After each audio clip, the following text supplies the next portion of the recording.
Allez, super, bienvenue tout le monde, bonsoir à toutes et à tous, ravi de vous accueillir. Je suis vraiment super heureux de vous accueillir voilà, pour cette première ESO-conférence. Alors, pour que ça soit bien confortable pour tout le monde, je vous invite à vous assurer que votre micro reste coupé. Et évidemment, j'aurai plaisir à ce que vos caméras soient allumées pour voir vos visages. Et je vois déjà plein de visages connus. Je vois Isabelle, Patricia, Vanda, Béatrice, Yannick. Bruno est là aussi. Voilà, il y a plein de gens que je connais, c'est cool. Marine, Hélène. Oh, Hélène Argeliès nous fait le plaisir d'être là. Coucou ma belle. Marine également, que je connais. Euh, voilà, après, pour les autres, peut-être qu'on a eu l'occasion de se croiser, se voir en scan ou pas forcément. Rachel. Bonsoir tout le monde. Allez, on est donc présents ensemble ce soir pour une première ESO-conférence qui va traiter de la réincarnation. On va parler de ça, on va parler aussi, forcément, ça va nous emmener également sur le sujet du sens de la vie. Une question philosophique, métaphysique peut-être, mais vous allez voir que c'est hyper intéressant et qu'il y a un vrai lien. Je vais vous faire un préambule. Je pense qu'il y a vraiment une nécessité à ce qu'on dégrossisse un petit peu dans les grandes lignes, histoire qu'on soit vraiment tous dans les mêmes dispositions de compréhension. Donc, je vais faire une première introduction. Ensuite, je vais aller rapidement sur les grands principes de la réincarnation. Et à 19h30, on aura notre invitée qui va nous rejoindre.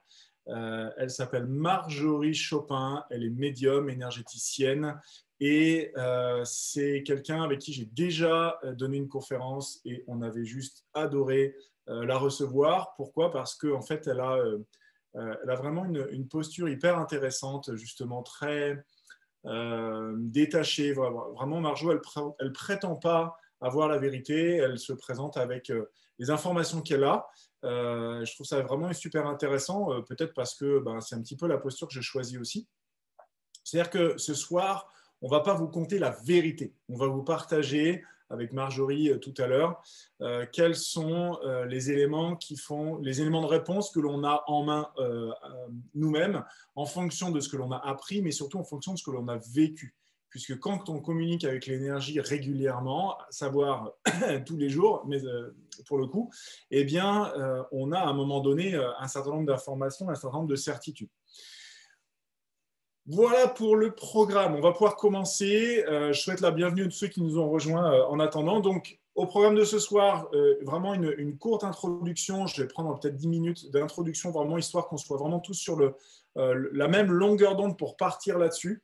Évidemment, pendant l'introduction, avant que j'embraye sur la partie vraiment réincarnation et le sens de la vie qui est associé dans cette logique-là, je vous invite à poser les questions dans le chat au fur et à mesure que vous les avez, puisque ça va être beaucoup, beaucoup, beaucoup de l'interaction et du question-réponse ce soir, avec l'aide de Marjorie, mais on pourra commencer évidemment avant. Donc, même si dans la phase d'introduction, vous avez des questions, sentez-vous libre de les poser. J'adore quand vous posez vos questions parce qu'en fait, ça me permet, moi, de m'assurer que peut-être que je n'ai pas été super clair sur un sujet. Il y a quasiment dans 100% des cas, les questions sont vraiment hyper intéressantes et permettent de mettre un éclairage particulier sur un point sur lequel j'étais passé peut-être un petit peu vite. Donc vraiment, ne vous retenez pas. Dès que vous avez une question, posez-la. J'ai Claudine, ma chérie, qui est à côté de moi. Voilà, qui va recueillir toutes vos questions et qui va les compiler de manière à ce que je puisse avoir accès sans avoir besoin de les chercher. Comme ça, la soirée sera vraiment fluide. J'espère que c'est OK pour vous. Je vous laisse mettre un pouce en l'air à la caméra si vous êtes là. Sinon, vous avez un bouton réaction. Vous pouvez mettre un pouce, un cœur ou un gros fuck you aussi, si vous voulez. Je m'en fous. Je prendrai ça comme ça pareil.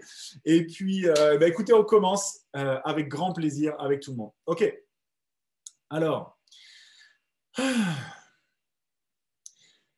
cette ésoconférence s'appelle une ésoconférence parce que ça vient de ésotérique. Ésotérique, je vous laisserai regarder la définition exacte de ce que c'est l'ésotérisme.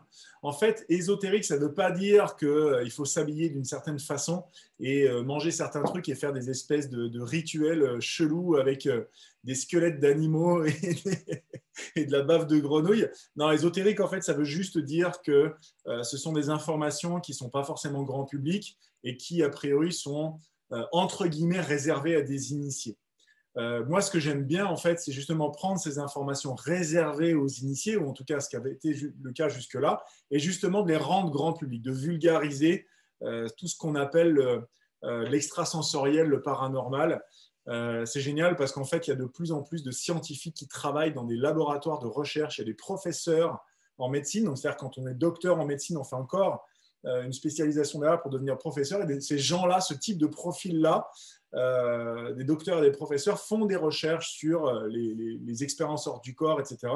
Et donc, évidemment, des notions qui s'appellent dans l'énergie, que nous, on peut appeler âme, que eux appellent conscience. Alors, moi, j'aime bien l'appeler conscience, effectivement. Et c'est super intéressant. Il y a donc une perception linéaire de la vie qui est que la vie commence à la naissance et la vie s'arrête à la mort. Et donc, il y a un début, un milieu, une fin, et qu'avant, on ne sait pas trop ce qu'il y a, et qu'après, on ne sait pas trop ce qu'il y a. Donc, c'est évidemment de cette expérience hors vie dont il va être question ce soir. Mais le avant, pendant et après la vie est dans une considération d'un temps linéaire. On va faire un petit peu de physique quantique ce soir, puisque, et même la physique déterministe le connaît déjà, hein, le fait que le temps est une dimension. Vous avez les 3 dimensions de l'espace, X, Y, Z. Vous avez tous vu ça à l'école, au collège et au lycée, quand on commençait à voir les volumes. Mais le temps est une dimension, et la dimension numéro 4, dans laquelle, en fait, on peut concevoir une sorte d'expérience avant, pendant, après, grâce à nos 5 sens. Or, l'énergie, elle, l'énergie qui sous-tend la matière, est en dehors de cette dimension du temps. Donc, on va aussi parler parfois en dehors du temps linéaire. On va parler du temps quantique, c'est-à-dire où tout se passe au même moment. Je reviendrai sur cette notion. On va, et je vous le disais à l'instant, parler non seulement de nos 5 sens, mais de tout ce qui se passe en dehors de nos 5 sens.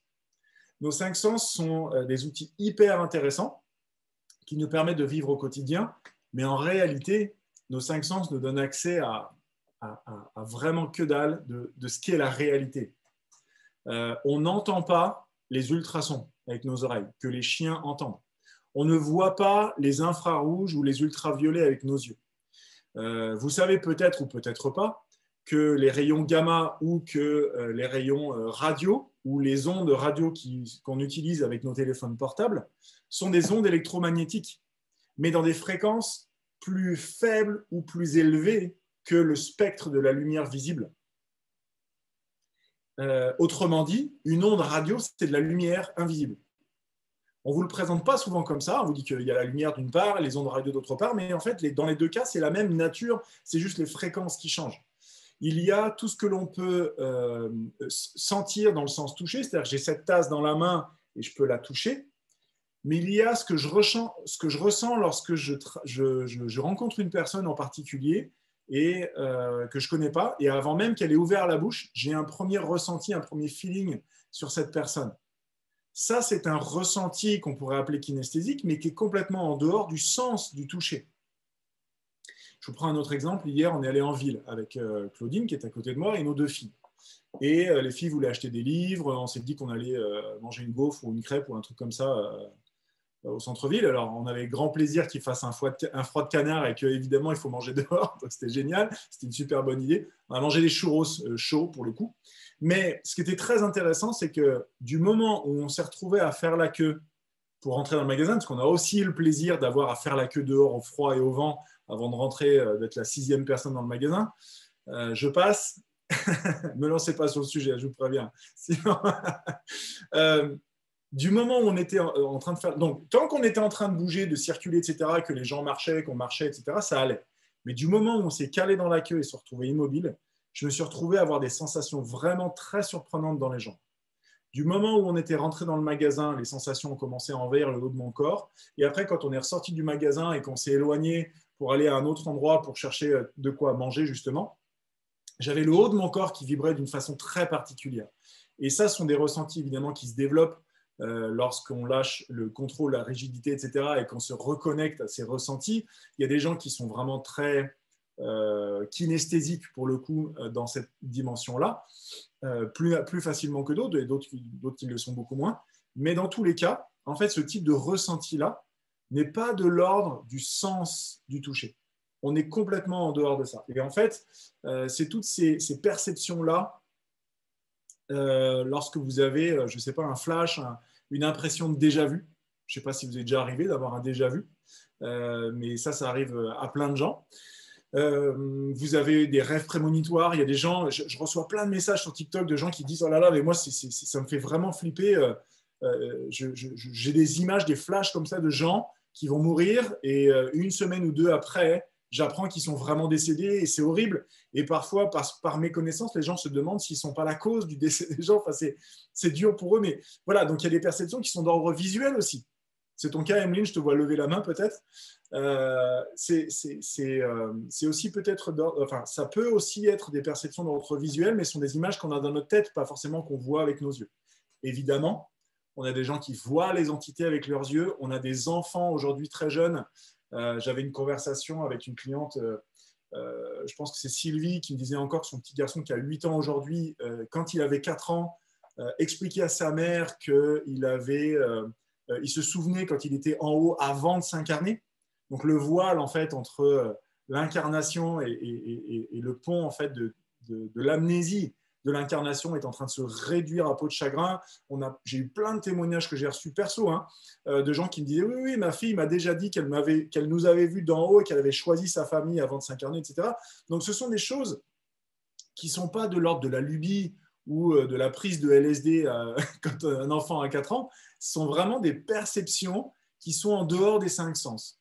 Et on a la chance en 2021 d'avoir de plus en plus d'expériences qui se manifestent, qui se provoquent comme ça, dont on fait l'expérience. Et vous pouvez avoir encore les esprits chagrins qui vont venir vous expliquer qu'il n'y a pas de preuves scientifiques et que, j'ai même eu ça, un témoignage ne prouve rien. Alors celle-là, c'était la meilleure parce que, en fait, si, je veux dire, si vous avez vécu un truc, vous l'avez vraiment vécu. Donc, votre parole reflète simplement votre expérience personnelle.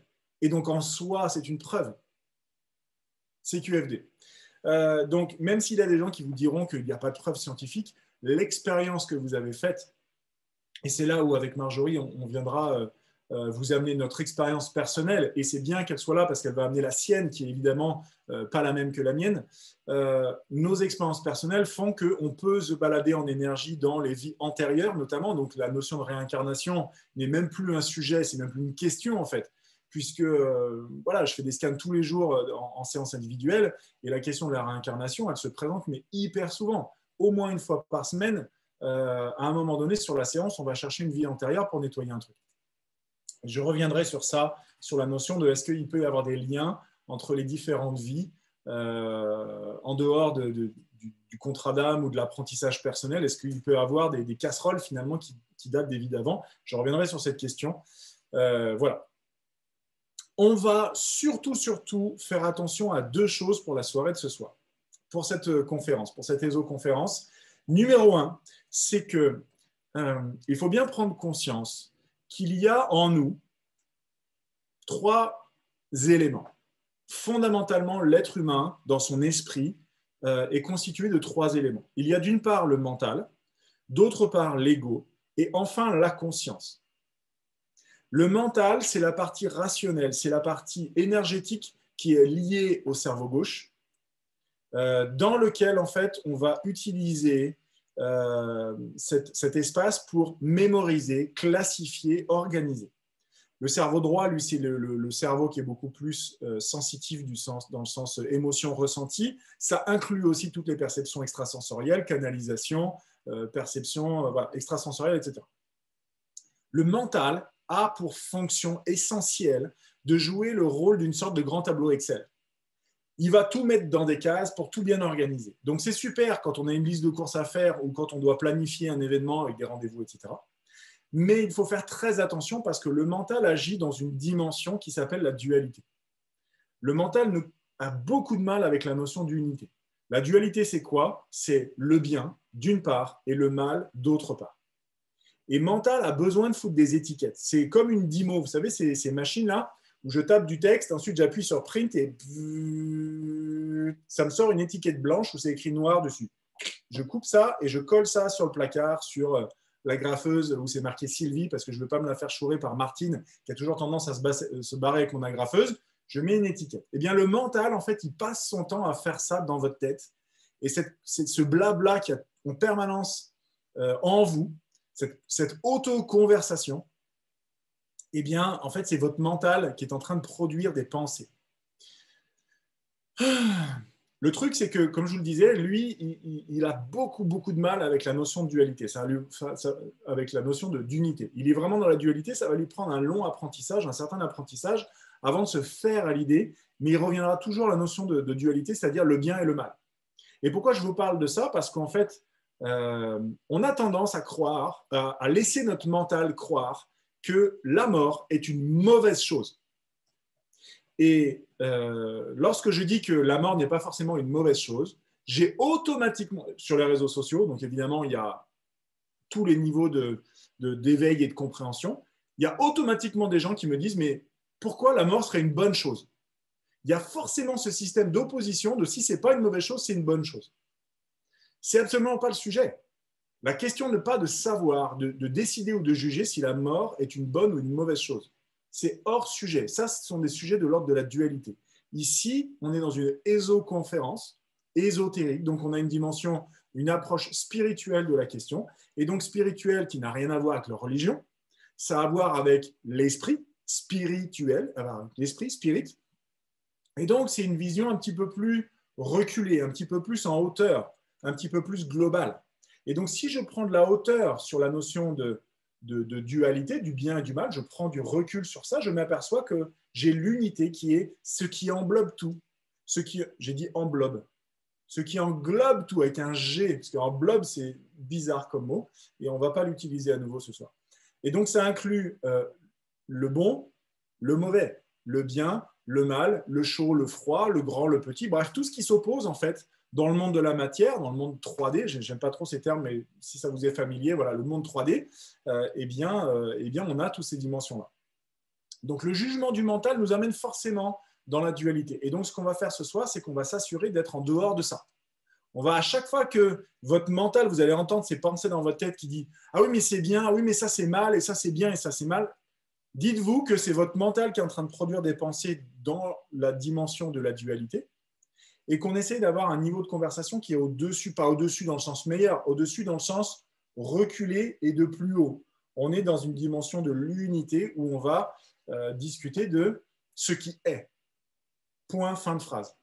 Et pas de ce qui est bien ou de ce qui est mal, qui relève du jugement du mental et du monde de la matière et des hommes. Et c'est là, en fait, où ça bug en fait, sur la plupart des religions. C'est parce qu'en fait, il y a beaucoup de gens qui se basent de façon extrêmement rigide et dogmatique sur les livres religieux, quelles que soient les religions, et qui m'expliquent régulièrement que ce que je partage en fait d'un point de vue spirituel, réincarnation, tout ça, est complètement faux parce que ce n'est pas écrit dans la Bible. Ou que dans la Bible, c'est écrit que c'est des croyances des païens, nanana. Et donc, évidemment, ça, ce sont des schémas qui datent de plusieurs centaines d'années. C'est comme ça, en fait, que vous, mesdames, il y a 300 ans, en fait, dès que vous commenciez à avoir un petit peu dans l'unité, dans l'amour, en connexion avec la nature ou à parler aux animaux, eh bien, vous finissiez sur un bûcher parce que vous étiez des hérétiques. Vous alliez à l'encontre de la pensée unique de l'Église, que ce soit musulmans, catholiques, protestants ou compagnie. Hein. Là, évidemment, voilà. Donc, c'est pour ça que la spiritualité et la religion, ce n'est pas exactement la même chose. On peut être très spirituel en étant religieux, mais on peut être très religieux sans être spirituel, et on peut aussi être spirituel sans être religieux. Donc, il n'y a vraiment pas de... Ne laissons pas notre mental nous foutre des étiquettes aussi, on dira, bah, moi, je suis ceci, toi, tu es cela. Bref, ceci étant dit, la réincarnation est souvent perçue comme étant basée sur le temps linéaire. Je vous en parlais en introduction tout à l'heure. Il y a donc différentes vies successives au fur et à mesure du temps qui passe, c'est-à-dire du temps calendrier, du temps horloge. Et j'ai eu une vie en plus 800 après Jésus-Christ, j'ai eu une autre vie en plus 1200 après Jésus-Christ, une autre en 1400, une autre en 1800. J'en ai une là où je suis né en 1978 et en 2021, j'ai 42 ans. Et puis voilà. Et donc j'ai ma vie en ce moment, puis j'ai eu des vies antérieures. Et pour le coup, c'est une vision qui est intéressante, mais qui est limitée. Parce que quand on a une vision dans le temps linéaire, on n'est forcément pas complet.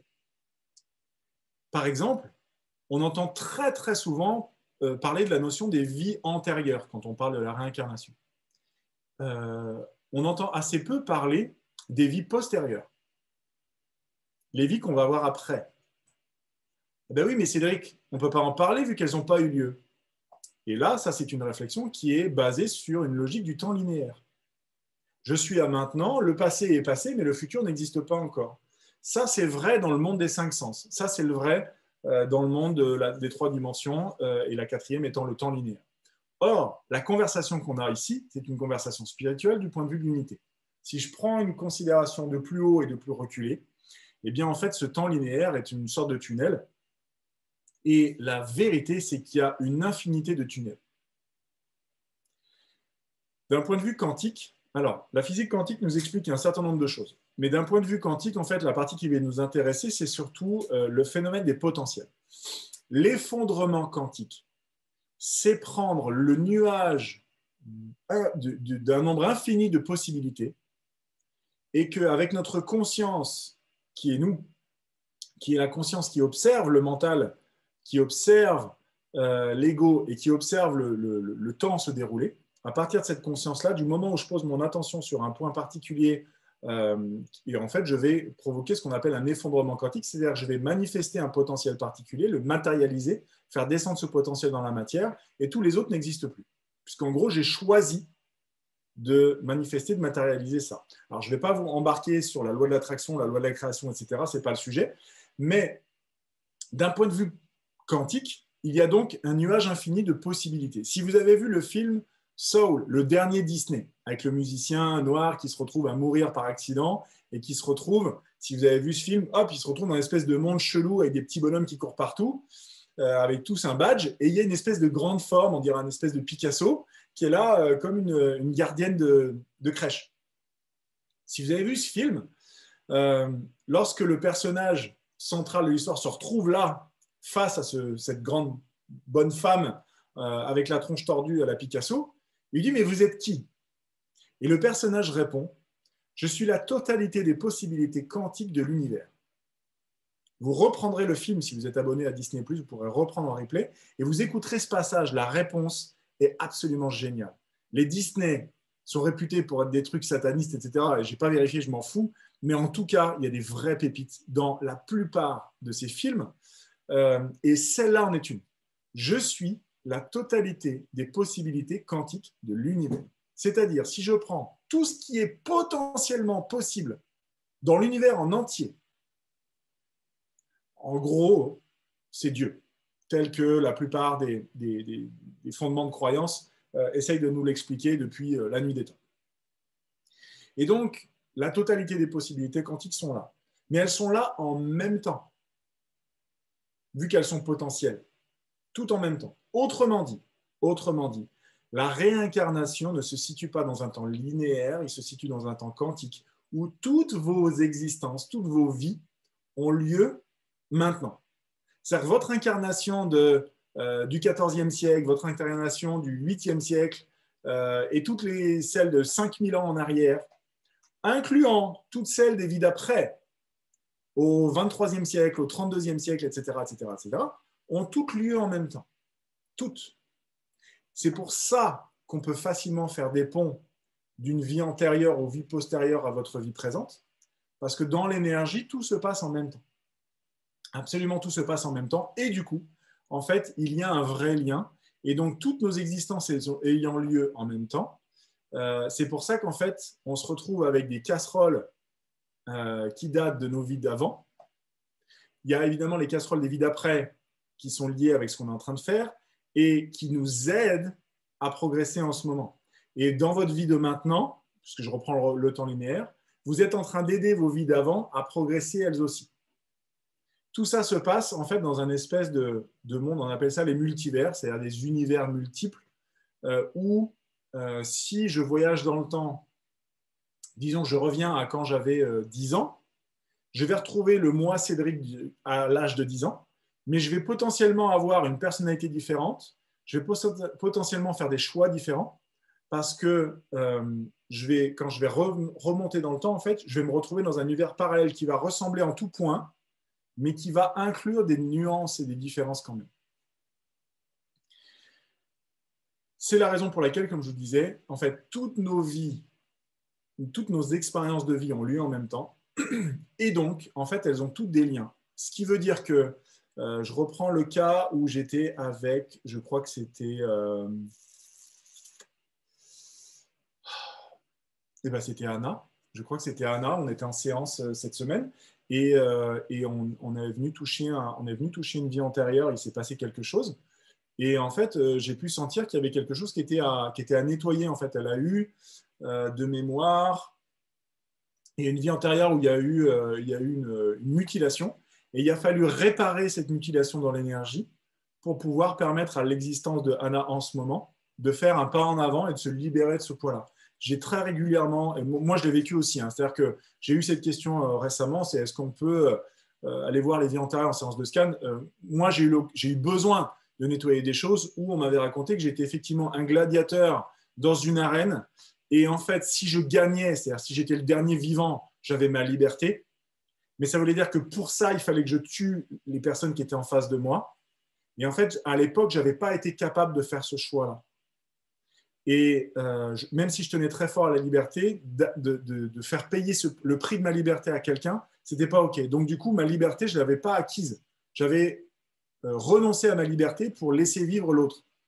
Et quand on m'a partagé ça, et à chaque fois que ça arrive, en fait, à chaque fois qu'on va sur une vie antérieure et qu'on prend conscience dans le scan qu'il y a un truc qui n'a pas été réglé, il y a des larmes qui viennent, il y a une libération qui se fait. Et moi, ça m'est arrivé, je me suis mis à pleurer comme une madeleine et je ne comprenais pas pourquoi.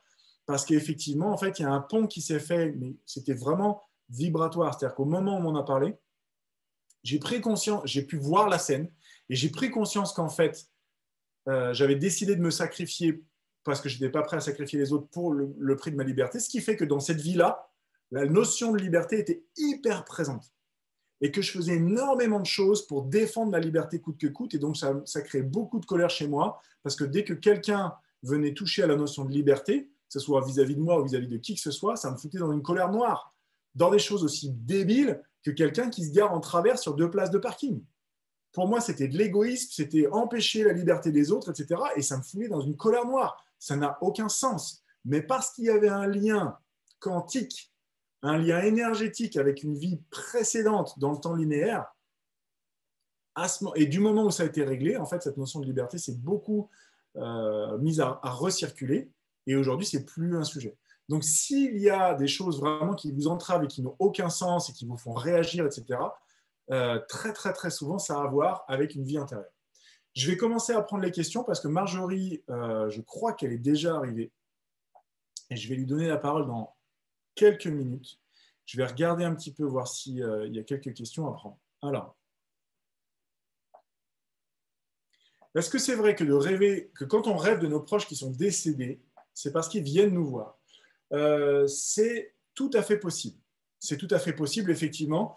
Pour quelle raison? Parce que lorsque l'on rêve, la partie mentale dont je vous parlais tout à l'heure, qui crée cette auto-conversation permanente et qui fait qu'on est toujours en train de se poser la question de qu'est-ce que je vais faire tout à l'heure, qu'est-ce que je vais faire à manger ce soir et qu'est-ce que je vais faire au boulot demain, et merde, hier j'ai dit ça à telle personne, je m'en veux. Donc on est en permanence dans notre tête entre le futur et le passé.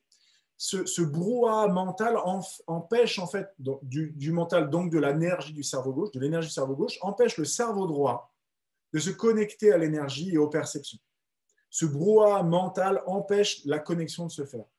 Quand on dort, le brouhaha mental, par phase, va s'éteindre et donne, à l'insu de notre plein gré, j'ai envie de vous dire, à la Richard Virenque, nous donne accès, enfin, dans le silence, à cette connexion-là. Et donc, il arrive très souvent que, en fait, effectivement, on rêve de nos ancêtres, de nos défunts, parce qu'il y a une connexion qui se fait à ce moment-là.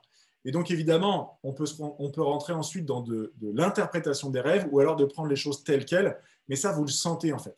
Si c'était vraiment un message de votre arrière-grand-mère ou de votre grand-mère que vous aimiez tellement, qui est venue vous voir, qui vous a passé un chouette message, etc., et que c'est très simple. Vous allez juste savoir que c'est votre mamie qui est venue vous voir. Voilà. Il y a Intervenir. parfois, vous allez avoir à régler des choses, c'est-à-dire que ça va être... moi, je sais que ça m'est arrivé plein de fois d'engueuler mon père comme du poisson pourri en rêve, mais vraiment violent. Vraiment, je lui ai dit ces 4 vérités, je l'ai éclaté en rêve. Et le matin, je me suis réveillé, putain, je me sentais vachement mieux, comme si cette conversation avait réellement eu lieu. Je pense qu'il y a eu une sorte de nettoyage énergétique qui s'est fait. Emeline, j'ai vu que tu levais la main.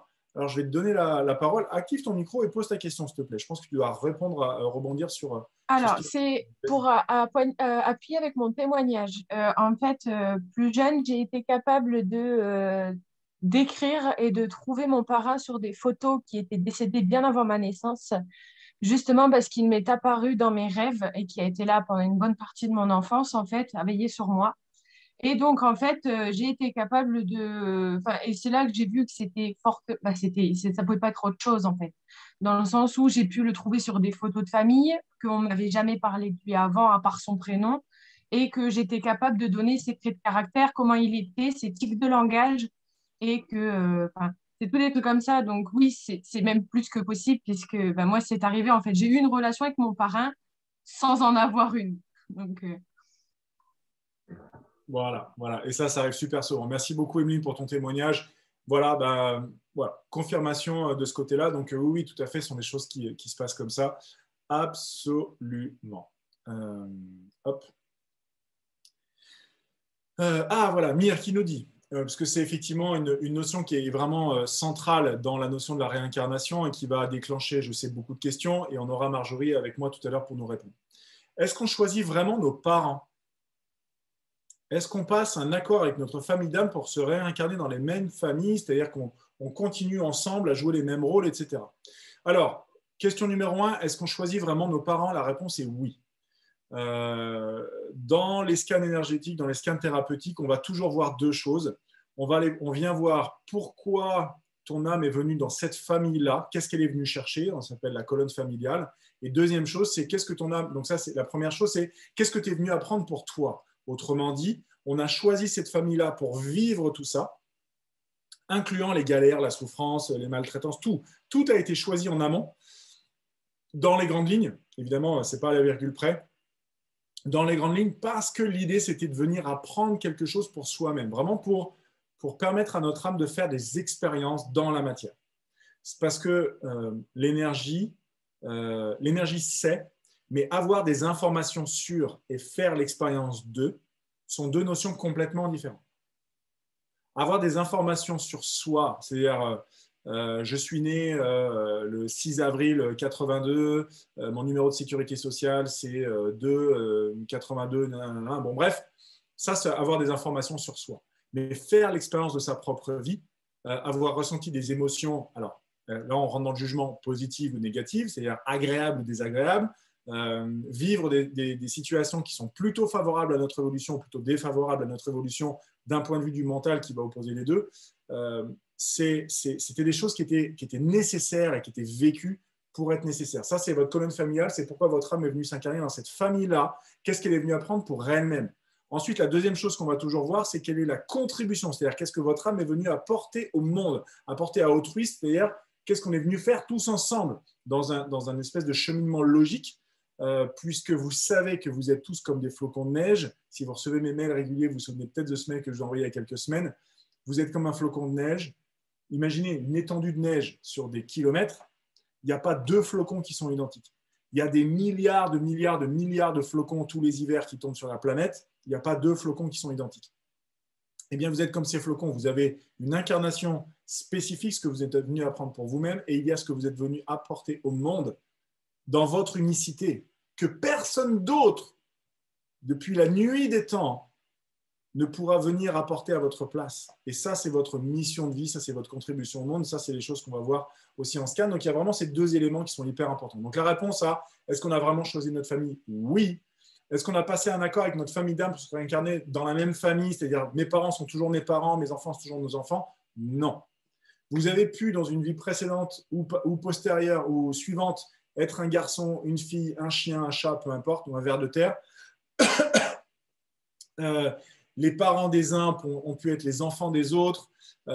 Chacun à apprendre ces trucs aussi. Ensuite, vous pouvez très bien rester avec le même groupe d'âmes pendant un certain temps. Ensuite, changer. Je ne pense pas, à ma connaissance, qu'il y ait vraiment de règles autour de ça. Et là, j'aimerais... Ouais, voilà, super. Je t'ai entendu le penser. Merci, ma chérie. J'allais poser la question, j'allais accueillir justement Marjorie.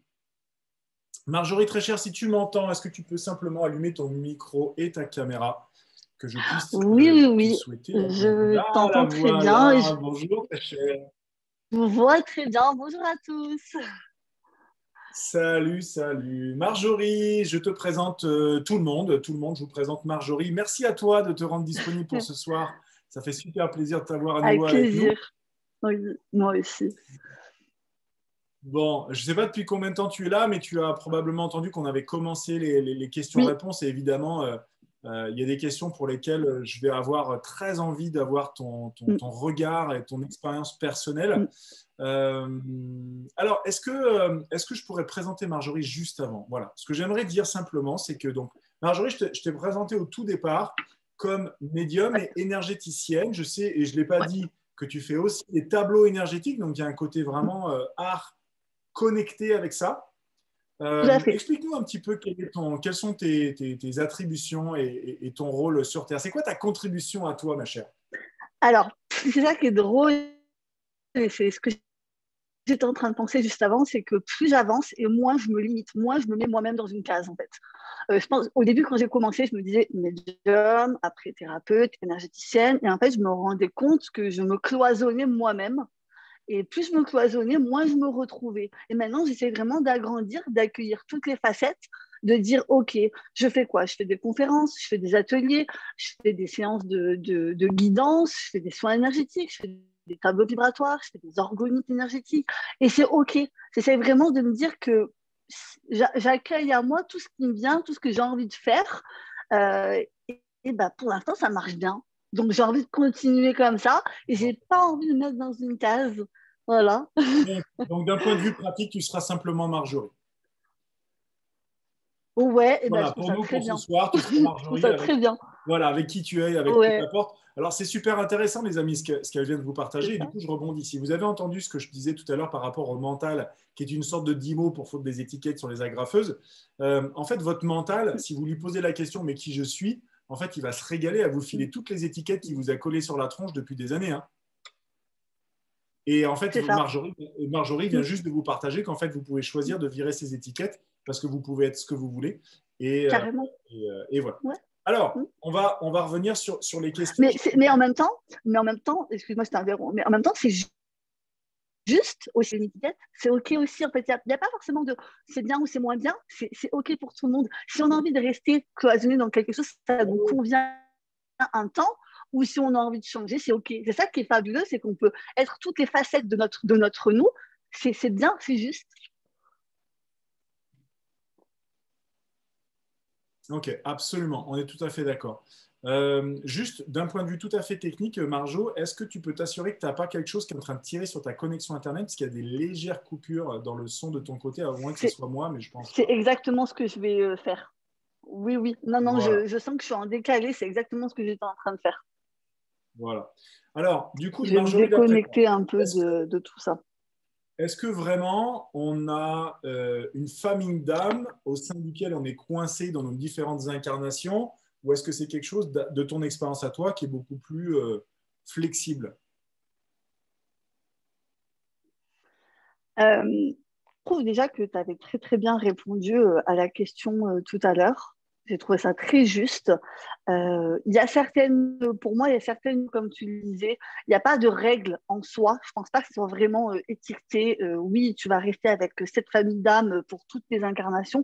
Je pense que c'est flexible. On a pu être les parents, les enfants, les oncles, les tantes, les rencontres, les amis, peu importe. Mais je pense qu'il y a quand même une certaine régularité, peut-être. Je pense qu'on choisit certaines choses et on n'en choisit pas d'autres. Je pense que les personnes avec qui on est venu s'incarner ici, on les avait déjà choisies précédemment, peut-être pour un petit temps, peut-être pour un temps un peu plus long. Il n'y a pas de règle, mais en tout cas, ce que tu as dit tout à l'heure, pour moi, ça résonnait assez bien, assez juste en fait pour moi, avec ce que j'ai conscientisé. Ok, excellent. Excellent, excellent. Ben, écoute, on est donc d'accord. Alors, Amy qui pose la question. Là, je n'ai absolument pas la réponse, donc là, je vais te mettre à contribution, Marjo. On m'a dit qu'un petit garçon est une âme prétendante pour que je sois sa maman.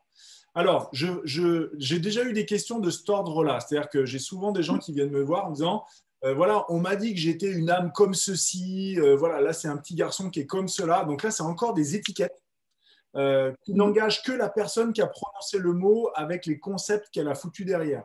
Donc, il n'y a pas vraiment d'étiquette universelle parce que ce que moi j'appelle la conscience, d'autres vont l'appeler ça l'âme. Donc, il faut vraiment se méfier des étiquettes personnelles. Donc, en général, quand quelqu'un vous dit ah ben voilà, ton fils est comme ceci ou toi tu es comme cela, demandez à la personne qui a prononcé ces mots ce qu'elle veut dire par là. Parce que là, franchement, tout le monde peut inventer des mots et foutre des étiquettes dans tous les sens. Cela dit, Marjorie, je te pose la question, est-ce que tu as déjà entendu ce concept-là d'une âme prétendante ou pas forcément? Moi, je n'ai jamais entendu. Alors, moi, j'aimerais bien savoir dans quel sens prétendante. Qu'est-ce qu'il y a derrière, comme tu disais, quelle étiquette ça? À quoi ça s'apparente en fait?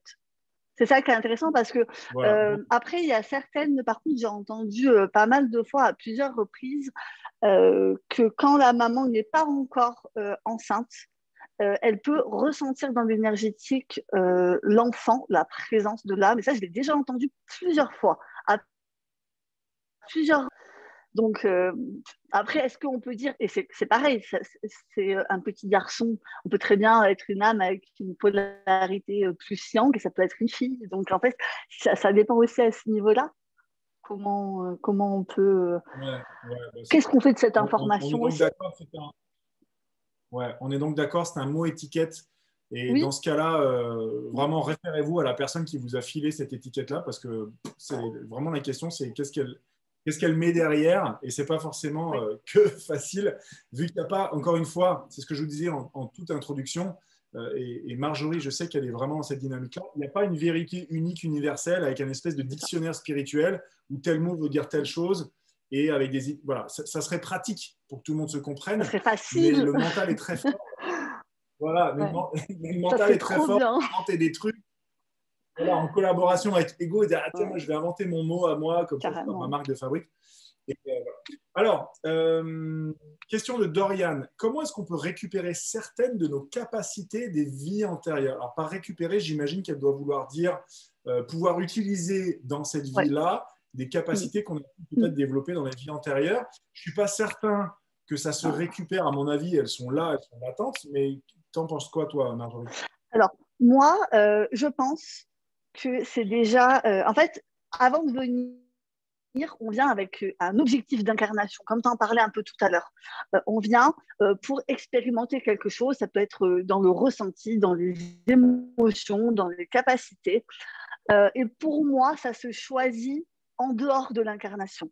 Donc, s'il y a des potentiels, on va dire, au niveau des capacités médiumniques, extrasensorielles, ça se décide pour moi dans l'au-delà. Avant même qu'on vienne s'incarner, pour moi, c'est à ce niveau-là qu'on choisit de récupérer ou pas, d'expérimenter ou pas certaines capacités que l'on a.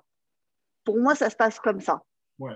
Enfin, c'est ma compréhension. Autrement dit, on peut avoir un phénomène d'apprentissage d'une incarnation à l'autre. Encore une fois, je reviens dans le temps linéaire, mais peu importe, c'est plus facile à comprendre.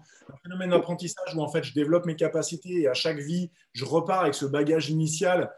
Mais ça, en fait, c'est typiquement, on se retrouve avec des enfants qui naissent et puis à l'âge de 3, 4, 5 ans, ils se commencent à voir avec leurs yeux les entités qui se baladent, etc. Clairement, on pourrait imaginer que ce sont des capacités qu'ils ont développées. Ils arrivent dans cette vie-là avec ce package de départ pour aller encore plus loin. On le voit très souvent, vraiment, les plus jeunes dans ce moment, hein, vraiment un grand nombre, et je pense que c'est une grande majorité des enfants qui ont moins de 10 ans aujourd'hui, sont connectés, mais grave, avec des niveaux de maturité, des vitesses de réflexion hallucinants. Donc, ce n'est pas étonnant j'ai de plus en plus de parents qui me demandent de scanner leurs enfants de moins de 10-12 ans en me disant, je ne comprends pas comment je fais, moi, pour aider cet enfant-là qui a l'air d'être mon égal alors que moi, j'ai 40 et que lui, il en a 10.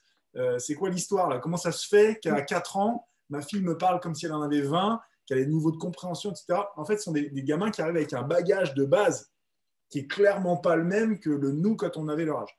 Donc, il peut y avoir ça. Ensuite, il peut y avoir le phénomène aussi en disant, voilà, dans cette incarnation-là, je vais arriver avec tel package pour vivre ceci. Et donc, peut-être dans celle d'après, dans le temps linéaire, on a un petit peu moins parce qu'on vient expérimenter autre chose et ça nécessite de se déséquiper pour pouvoir…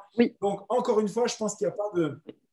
Il faut vraiment, à nouveau, sortir du temps linéaire et imaginer qu'à chaque fois, on a des potentiels et des possibilités qui sont infinies dans tous les sens. Tu confirmes cette nuance? Je trouve ça vraiment très, très juste. C'est parce qu'on a été une grande sorcière, un grand sorcier que dans la prochaine vie, on va être pareil. Je pense que comme tu disais, on peut venir s'incarner avec tout ce potentiel, ce bagage, ces ressources qu'on en a, ou très bien choisir de… Eh bien non, au contraire, je vais me défaire, me dessaisir de tout ça pour expérimenter autre chose. Et c'est juste aussi. Et pour moi, il n'y a pas forcément de… plus on a eu de vie, plus on a de savoir, plus on a d'accumulation, de connaissances, de bagages, parce qu'on peut très bien choisir de revenir avec pas grand-chose et tout réexpérimenter, tout réapprendre. Et d'ailleurs, c'est ce qu'on fait, nous, quand on vient s'incarner, eh ben, on expérimente, on prend de l'expérience et on vit les choses pour après pouvoir essayer de faire au mieux, en tout cas, hein, je pense. Mais ouais, c'est très juste. Donc, ça fait un peu bugger notre cerveau parce que comme il a tendance à être dans le temps linéaire, on se dit, mais attends, mais ce que j'ai vécu avant, forcément, je pourrais m'en souvenir, c'est forcément de l'apprentissage. N'oubliez pas qu'on est dans le temps quantique. Donc, en fait, les potentiels, je peux très bien voir Vicette là et puis repartir après, avant, enfin, ça part dans tous les sens. Donc, il y a vraiment pas la limite. C'est juste notre mental, en fait, qui a grandi dans un monde de limites, qui invente des limites. Mais comme tout est potentiel, en fait, ça peut vraiment partir dans tous les sens. Donc, il n'y a pas de règles. Alors, comment savoir qu'on a bien eu des… Voilà, c'est ça, il n'y a pas de règles. Ameline nous demande comment savoir qu'on a vraiment eu des vies antérieures et comment savoir ce qui s'est passé, ce qu'on a été, etc. C'est une notion qui est certes de la curiosité. Alors, pour ma part, je vais répondre, puis après, très rapidement, je te laisse la réponse, répondre de façon plus complète. Je pense que tu as plus de bouteilles que moi là-dessus. Pour ma part, en séance de scan, on ne va pas systématiquement voir les vies antérieures parce que, pour deux raisons. D'une part, parce qu'on pourrait y passer beaucoup de temps. On pourrait passer 1 heure de séance à faire que ça. Et ça serait que de nourrir la curiosité. Et c'est complètement OK, mais ce n'est pas l'objectif d'un scan thérapeutique. En tout cas, vu les tarifs, je pense que vous avez peut-être mieux à faire que de nourrir juste de la curiosité. Et d'autre part, en fait, quand ça arrive, c'est vraiment parce qu'il y a quelque chose à débloquer pour vous permettre d'exploiter mieux votre potentiel dans cette incarnation-ci. Donc, lors des séances de scan, on va le voir régulièrement, mais de mon côté, en fait, ce n'est pas du tout systématique. Et ce n'est même pas à la demande, en fait. C'est vraiment quand dans l'énergie, c'est approprié, on va le voir pour libérer un truc, vous permettre de couper un élastique qui est dans votre dos et qui vous retient de vous épanouir. Marjorie, d'après toi, comment est-ce qu'on peut savoir si on a réellement eu des vies antérieures, voire même des vies postérieures? Si tu as entendu cette partie-là où j'expliquais qu'il y avait forcément, comme tout se passait dans le temps immédiat, on a aussi nos vies d'après qui se passent en ce moment. Et comment savoir ce qui s'est passé, voilà, le sexe qu'on avait, la fonction qu'on a eue, ce qu'on a vécu, etc. D'après toi. Je pense que déjà, à partir du moment où on s'intéresse aux vies antérieures, on s'intéresse un peu à tout ce qui est de l'ordre, un peu de spiritualité, c'est que déjà, on a un peu de bouteille, malgré tout. Parce qu'on recherche, pour moi, toutes les personnes qui sont là avec nous, c'est qu'il y a quelque chose qui s'est passé auparavant pour être amené à vivre ce sujet et à s'intéresser à ce sujet. Déjà, j'ai envie de dire juste ça. Après, pour tout ce qui est vies antérieures, comme tu disais, il y a le côté très mental, très curiosité, ça m'intéresse, je suis curieuse. On peut le faire dans ce sens-là, aller voir, balader un petit peu, on va voir ce qui en ressort ou pas. Je pense que c'est, encore une fois, on a ce que l'on expérimente de nous à nous. J'ai envie de dire que quand on va dans des vies antérieures, la plupart d'entre nous diront, mais en fait, je le sais. Je ne sais pas comment je le sais, mais je le sais, en fait. C'est comme ça. je ressens, je vais dans un lieu, par exemple, on a la chance d'aller en Égypte, il y a quelque chose qui s'est passé, je l'ai ressenti, je le vis à l'intérieur de moi. Limite, ça me met des frissons dans tout le corps. En fait, on a ce ressenti intuitif, on ne sait pas d'où ça vient, mais on le sait déjà. Et je trouve que déjà, ça, c'est la meilleure des informations qu'on puisse avoir, c'est de nous vis-à-vis de nous. Mais là, après, il faut développer aussi tout ce qui est un peu la confiance, s'écouter, se comprendre, être vraiment dans l'accueil, dans la compassion, dans l'amour. Pour moi, ça fait encore partie de... Il n'y a pas forcément de vérité exacte. On a tous notre propre vérité. Et c'est à nous de savoir comment on le vit. Est-ce qu'on est OK avec ça? Parce que si on s'intéresse à ça, c'est que déjà, on a quand même un minimum d'ouverture de conscience. Parce que sinon, c'est ah ben non, ça n'existe pas et on ferme. Et à partir du moment où on ferme, ben, en fait, c'est comme un vase, hein, il se remplira et il ne se remplira pas avec les bonnes informations. Il sera juste aussi. Donc moi, vraiment, je le perçois comme ça. À partir du moment où on s'intéresse quand même un tant soit peu à tout ça, à l'esprit, à la conscience, à la réincarnation, parce que c'est le sujet de ce soir, c'est que déjà, il y a quelque chose qu'on a expérimenté auparavant. Sinon, on ne s'intéresserait pas du tout à ça. Alors, tu as dit quelque chose que je trouve très juste personnellement. Mes parents ont une résidence secondaire à Port-Camargue, donc c'est vers le Grau-du-Roi, c'est juste à côté. Et à côté du Grau-du-Roi, il y a Aigues-Mortes, qui est une place fortifiée avec des murailles tout autour. Et on peut visiter les murailles. Et donc, on visite, en fait, vous savez, des grandes de tours cylindriques liées par des murs linéaires, etc. Et en fait, quand on passe dans les tours, il y a des endroits où il y avait des sièges pour les soldats, devant les meurtrières, etc. Et quand je passe dans des lieux comme ça, je peux quasiment voir dans ma tête les gens qui étaient assis là, je peux ressentir je sais pas, le gibier qui est en train de cuire dans le fourneau, dans la cheminée immense qui est à côté. Quand je visite je suis persuadé d'avoir une vie au Moyen-Âge ou un truc comme ça, parce que je peux tellement me projeter facilement dans la vie de la pièce que c'est comme si les murs étaient encore... ou alors c'est peut-être parce que, tu vois, je tilte à l'instant, c'est pas forcément parce que j'ai vécu là, mais parce que je peux sentir dans l'énergie, je peux sentir l'énergie du lieu qui est encore habité par ce qui s'est passé.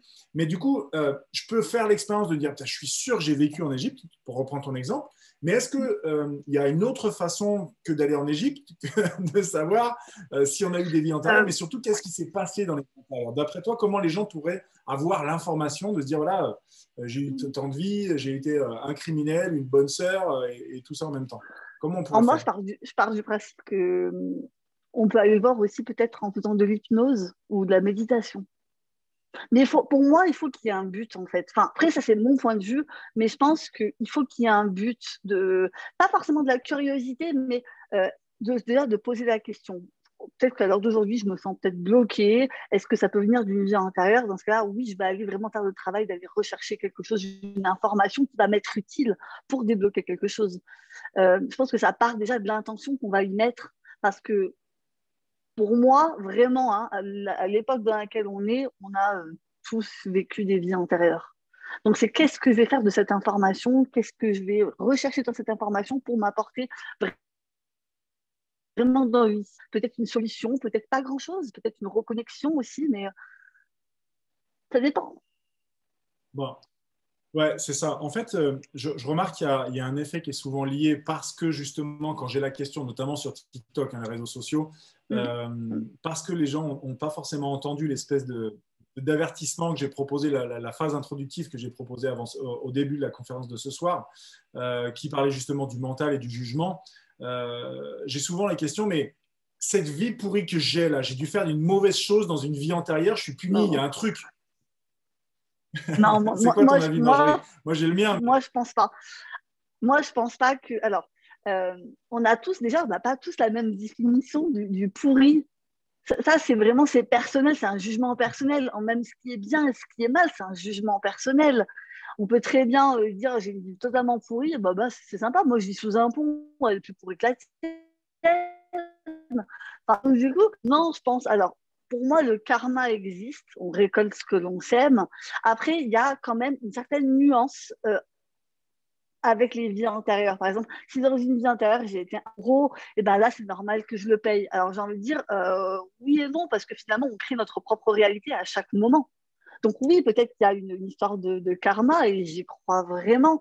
Mais pour moi, à partir du moment où on a expérimenté les incarnations, on n'a pas fait que du bien. et on n'a pas fait que du mal. On a expérimenté tous les rôles. On a tous expérimenté et il n'y a pas plus dans une vie je paye ou pas que dans une autre.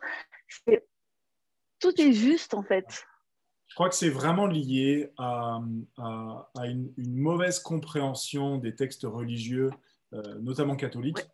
Mais je ne veux pas m'avancer parce que je connais beaucoup trop mal les autres religions pour dire que c'est exactement la même chose de partout. Donc, je ne vais certainement pas être affirmatif ni généraliste, mais il y a souvent cette croyance que Dieu pourrait nous punir si on fait mal les choses. L'histoire du Dieu vengeur, là, c'est vraiment la partie qui m'a fait sauter en dehors de la religion catholique parce que je ne crois pas du tout en un Dieu qui punit ou quelque chose comme ça. Et donc, à partir du moment où je crois qu'il faut absolument aller à l'église tous les dimanches, sinon il va m'arriver des mauvaises choses, il faut absolument faire sa prière au petit Jésus tous les soirs, sinon Dieu va nous tomber dessus, et dès qu'il y a un drame, en fait, c'est Dieu qui se venge. Je pense que c'est une mauvaise interprétation des textes qui ont fondamentalement, essentiellement quand même expliqué aimez-vous les uns les autres, bordel de merde. Et ils ont à peu près tous les textes religieux ont à peu près le même délire. Hein. C'est soyez cool les gars, tout va bien, on essaye de faire l'expérience. Et sur la base de ça, en fait, les gens ont interprété avec le mental et le jugement du bien et du mal. Donc on a mis de la dualité sur des textes spirituels qui sont censés être dans l'unité. Et on se retrouve en fait par des milliers d'années d'apprentissage à avoir encore la notion de si je ne fais pas du bien, je vais être puni et je vais aller en enfer au lieu d'aller au paradis, etc., qui sont vraiment des considérations qui sont vraiment en dehors en fait, de l'énergie, quoi. On est vraiment dans du délire du mental transmis de génération en génération, transmis par un certain héritage culturel. Et je pense que personne en fait, va être puni. Donc, comme c'est une notion qui arrive très souvent, la notion de punition. Et ça reste des croyances voilà. aussi. J'ai envie de dire que ça reste des croyances. Ouais, bah ouais. Parce que si je crois que si je fais quelque chose de pas bien, je vais être punie, c'est une croyance, c'est notre réalité. Donc forcément, je vais être punie parce que je vais l'avoir conscientisé comme ça et je vais me le faire vivre en fait. Il y a aussi ça qu'il faut faire attention parce que dans certaines croyances, elles nous limitent, elles nous vraiment. Et du coup, si vraiment je crois dur comme fer que si je fais vraiment n'importe quoi, il va m'arriver vraiment que des malheurs, eh ben, il peut arriver vraiment que des malheurs. Exactement, mais là, pour le coup, ça sera vraiment notre capacité à manifester ce sur quoi on est persuadé. Et ça inclut ce qu'on ne veut pas. Hein. Si vraiment on est focalisé sur j'ai peur de ci, j'ai peur de ça, il va nous arriver des merdes dans notre vie. Bon, on va l'attirer. On aura vibré de la peur. Donc évidemment, l'univers va nous dire tu veux de la peur, ben, ainsi soit-il, je te file de la peur. Mais là, pour le coup, il faut prendre sa responsabilité de manifester aussi ce qu'on veut dans notre vie, incluant de façon inconsciente sur les bases de peur. Et c'est là, en fait, où c'est super intéressant de retrouver sa liberté, de se défaire de ces notions du mental et de l'ego et de revenir à qui je suis, c'est-à-dire la conscience, et de commencer à poser des actes intentionnels et ne plus poser des réactions émotionnelles, de poser des actes basés sur les réactions émotionnelles. Ok, alors il y a une file de liste d'attente de questions, donc on va avancer parce qu'il y a vraiment des questions qui sont hyper bonnes. Sylvie nous demande si on a des contrats d'âme, donc a priori on bénéficie aussi du libre arbitre, donc il y a les deux. Alors les contrats d'âme, ça sera en gros le deal qu'on a signé à 25 ans. Bon, alors je vais descendre dans cette vie-là, toi tu seras papa, toi tu seras maman, toi tu seras la petite sœur, on va mettre en gros tel type de scénario, on descend s'incarner, on va jouer ça, on va faire l'expérience. Et l'objectif, c'est que moi, en tant qu'enfant, fils aîné, par exemple, j'essaye d'apprendre ça, etc. Donc, a priori, le contrat d'âme, ça sera en gros une histoire comme ça. Est-ce qu'il est possible de ne pas remplir son contrat d'âme, Marjorie? Qu'est-ce que tu en penses? Moi, je pense que oui, parce on est venu ici pour expérimenter et pour faire des choix. Qu'on le fasse ou qu'on ne le fasse pas, il y a un choix. Et c'est pour ça qu'on a notre notion de libre arbitre, d'ailleurs. Donc, oui, parce qu'on a toutes les possibilités et que tout est juste, quoi qu'il arrive. Donc, oui, pour moi, la réponse est oui, mais ça reste ma réponse. Personnellement, je partage ton avis. Je pense qu'effectivement, basé sur le libre arbitre et notre capacité à faire des choix, eh bien, on peut choisir encore une fois de réagir d'une certaine façon ou d'agir d'une certaine façon, dépendamment de si on arrive à s'extraire de nos réactions émotionnelles. Et donc, du coup, forcément, faire des choix éclairés, davantage de sagesse, beaucoup plus de tempérance, ce genre de choses, et de cesser de tomber dans les pièges du mental et de l'ego, hein, qui sont nos deux compagnons de route, mais qui sont aussi assez malins pour nous foutre des bâtons dans les roues et nous proposer de faire un choix plus élevé que juste la réaction émotionnelle. Donc, pour répondre à Sylvie, il est possible de ne pas remplir ses contrats d'âme, et auquel cas, a priori, eh ben, si je n'ai pas appris la leçon dans cette vie-là et que j'arrive au bout de cette vie-là, il y a des chances que dans une autre incarnation, avant ou après, même joueur joue encore, mettez une pièce, et à un moment donné, il faut qu'on retourne faire l'expérience jusqu'à ce qu'on capte le truc. Ok, et si j'arrête de réagir comme un con, je vous prends le film Le cœur des hommes, ça me frappe là. Le cœur des hommes. À un moment donné, les mecs se barrent 3 jours dans un hôtel, etc. Machin. Et il y en a un qui est en train de souffrir le martyre parce qu'il s'est fait larguer par sa bonne femme. Et il y a un des potes, qui est le boucher, qui leur dit, mais les gars, il y a une question qu'on pourrait se poser quand même, c'est qu'est-ce que je ferais si j'étais moins con? Autrement dit, qu'est-ce que je ferais si j'arrêtais de réagir émotionnellement? Et en fait, ça, c'est une vraie perle de sagesse dans ce film, parce que je pense que ça nous invite à nous poser la question régulièrement. Qu'est-ce que je ferais si j'étais moins con? En gros, qu'est-ce que je ferais si j'arrêtais d'être drivé par mes réactions émotionnelles créées par l'ego? Peut-être que je me fâcherais peut-être pas avec ces gens-là, je leur claquerais pas ma main dans la tronche pour un oui, pour un non, et peut-être que je choisirais la paix plutôt que de choisir le conflit, des choses comme ça. Alors ensuite, je vais virer les questions au fur et à mesure parce qu'il y en a tellement. Est-ce qu'on peut parler aux défunts, nous demande Rachel? Et si oui, comment? Bonne question. Je te pose la question. Moi, je pense que oui. Personnellement, après, je l'expérimente réellement. Alors, dans la notion de parler, c'est un échange verbal. Là, on parle plus de recevoir quelque chose. Parce que moi, je ne leur parle pas. Enfin, si des fois, je me tape des monologues, mais ça se passe dans ma tête, en fait, du coup, parce qu'il n'y a pas vraiment un échange verbal de parler. Pour moi, c'est une sorte de communication qui se fait. On peut avoir des échanges. Après, tout dépend. Pour moi, il y a vraiment il y a certaines nuances, par exemple. Par exemple, il y a des médiums qui sont récepteurs. Donc, ils reçoivent de l'information et la retraduisent pour chaque être humain avec un langage verbal. Et ça s'arrête là. Et il y a des personnes qui sont réceptrices, émettrices. Ça veut dire qu'elles peuvent recevoir de l'information et aussi communiquer par le biais des pensées, un peu tout ce qui est télépathie, en fait. Et dans ce cas-là, on peut avoir une conversation. Clairement, oui, on peut avoir une conversation, mais ça reste de l'ordre de tout ce qui est médiumnique et télépathie. Donc oui, on peut communiquer avec les défunts. Pour l'avoir expérimenté pour ma part, oui, je peux dire que oui, bien sûr, bien sûr, clairement. Ouais.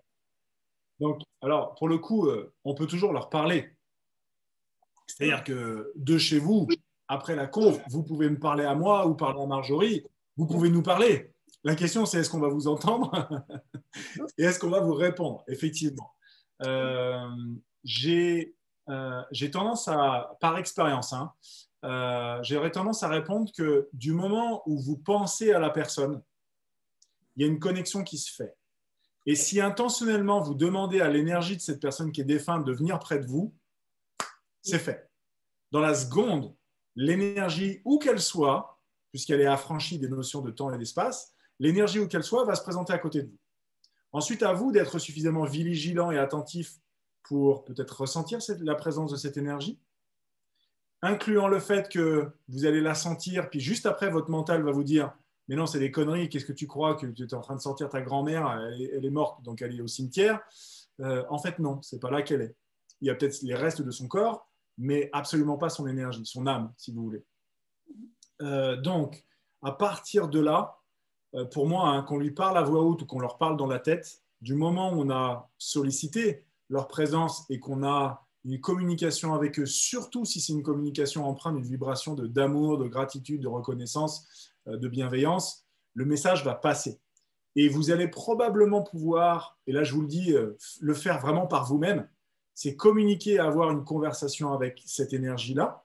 Ça ne sera peut-être pas forcément qu'avec des mots. Ça sera peut-être simplement un « je t'aime » qui part d'une émotion qui part de vous et vous allez ressentir quelque chose en échange. Et c'est aussi simple que ça. Juste, Ne laissez pas votre mental vous dire que vous ne ressentez pas, que ce n'est pas possible, que vous n'êtes pas capable, que c'est des conneries, que vous êtes en train de délirer. Voilà. Si vous faites taire la conversation et que vous communiquez d'une façon mais la plus simple du monde, ça va fonctionner. Ça va fonctionner. Je l'ai vécu plein de fois, que ce soit avec des défunts de ma propre famille ou des défunts de la famille de mes clients en séance. À chaque fois, je pleure comme une madeleine parce que c'est hyper fort en fait. Et je pense que du coup, l'énergie du défunt, elle se dit tiens, il y en a un qui arrive à capter. Donc, il envoie de l'amour à l'autre personne, mais à travers moi. C'est comme si on essayait de faire passer toute la flotte d'un barrage hydroélectrique dans un tuyau en plastique, quoi. À un moment donné, ça ne rentre pas, quoi. Donc, du coup, ça déborde. mais c'est juste de l'amour, en fait. Cette connexion n'a pas besoin de se faire à partir du mental et des mots. Elle se fait dans l'énergie. Et donc, dans l'énergie, ce sont des choses subtiles et des variations. Je vois Emeline qui est dans tous ces états. Ça se fait dans l'énergie et dans des variations qui sont essentiellement de la connexion du ressenti. Donc, si, quand vous rentrez dans une église, vous vous sentez plutôt bien ou plutôt pas très bien, si, quand vous êtes au milieu de la foule, comme ça m'est arrivé tout à l'heure, vous vous sentez plutôt bien ou plutôt pas très bien, ça veut dire que vous avez déjà cette capacité à ressentir. Eh bien, utilisez cette capacité-là pour communiquer avec l'énergie de votre grand-mère, votre grand-père. Ça me propose même de parler à votre vous de trois vies antérieures précédentes. Vous pouvez très bien communiquer entre vos vies antérieures avec vous-même en disant hey, les gars, ça ne vous dit pas qu'on fasse un jump, un saut quantique, là, qu'on arrête de ramer comme des cons et puis qu'on se mette à bosser à partir de l'amour et de l'unité là. Et il me propose ça. Voilà. C'est une idée que je viens de télécharger à l'instant. Ne me demandez pas d'où elle sort. Donc, je vous la partage parce qu'a priori, c'était ça le but. Mais voilà. Qu'est-ce que tu en penses, Marjo? Tu penses que les gens peuvent se connecter par eux-mêmes ou est-ce qu'ils ont toujours besoin d'un médium, d'un oracle, d'un tiers pour faire le job? On peut le faire, on peut très bien le faire de soi à soi. Et je pense que c'est aussi le fait d'expérimenter la chose qui va la rendre de plus en plus concrète. En fait, moi j'ai eu mon éveil en 2018, donc c'est pas si vieux que ça. Avant, je croyais morticus qu'on mourait, rien n'existait. Moi, l'énergétique, rien du tout. Et par expérience, par expérimentation, à l'heure d'aujourd'hui, j'expérimente des choses que je n'aurais même pas cru possibles. Et je me suis entraînée, c'était vraiment un entraînement de me dire, allez, j'y crois. En plus, j'avais pas mal de réceptivité. J'ai eu de la chance. Pour moi, c'est vraiment une question de chance. Mais j'ai expérimenté. On s'entraîne. Et finalement, plus on s'entraîne, plus on ouvre. Et à un moment donné, c'est beaucoup. Maintenant, à l'heure d'aujourd'hui, pour moi, c'est comme si j'appuie sur un interrupteur, clairement. Et ça, pour moi, tout le monde peut l'avoir. Tout le monde peut l'avoir. Absolument. Absolument. Là, je rebondis vraiment sur ce que dit Marjorie. Vous pouvez tous apprendre à communiquer avec l'invisible.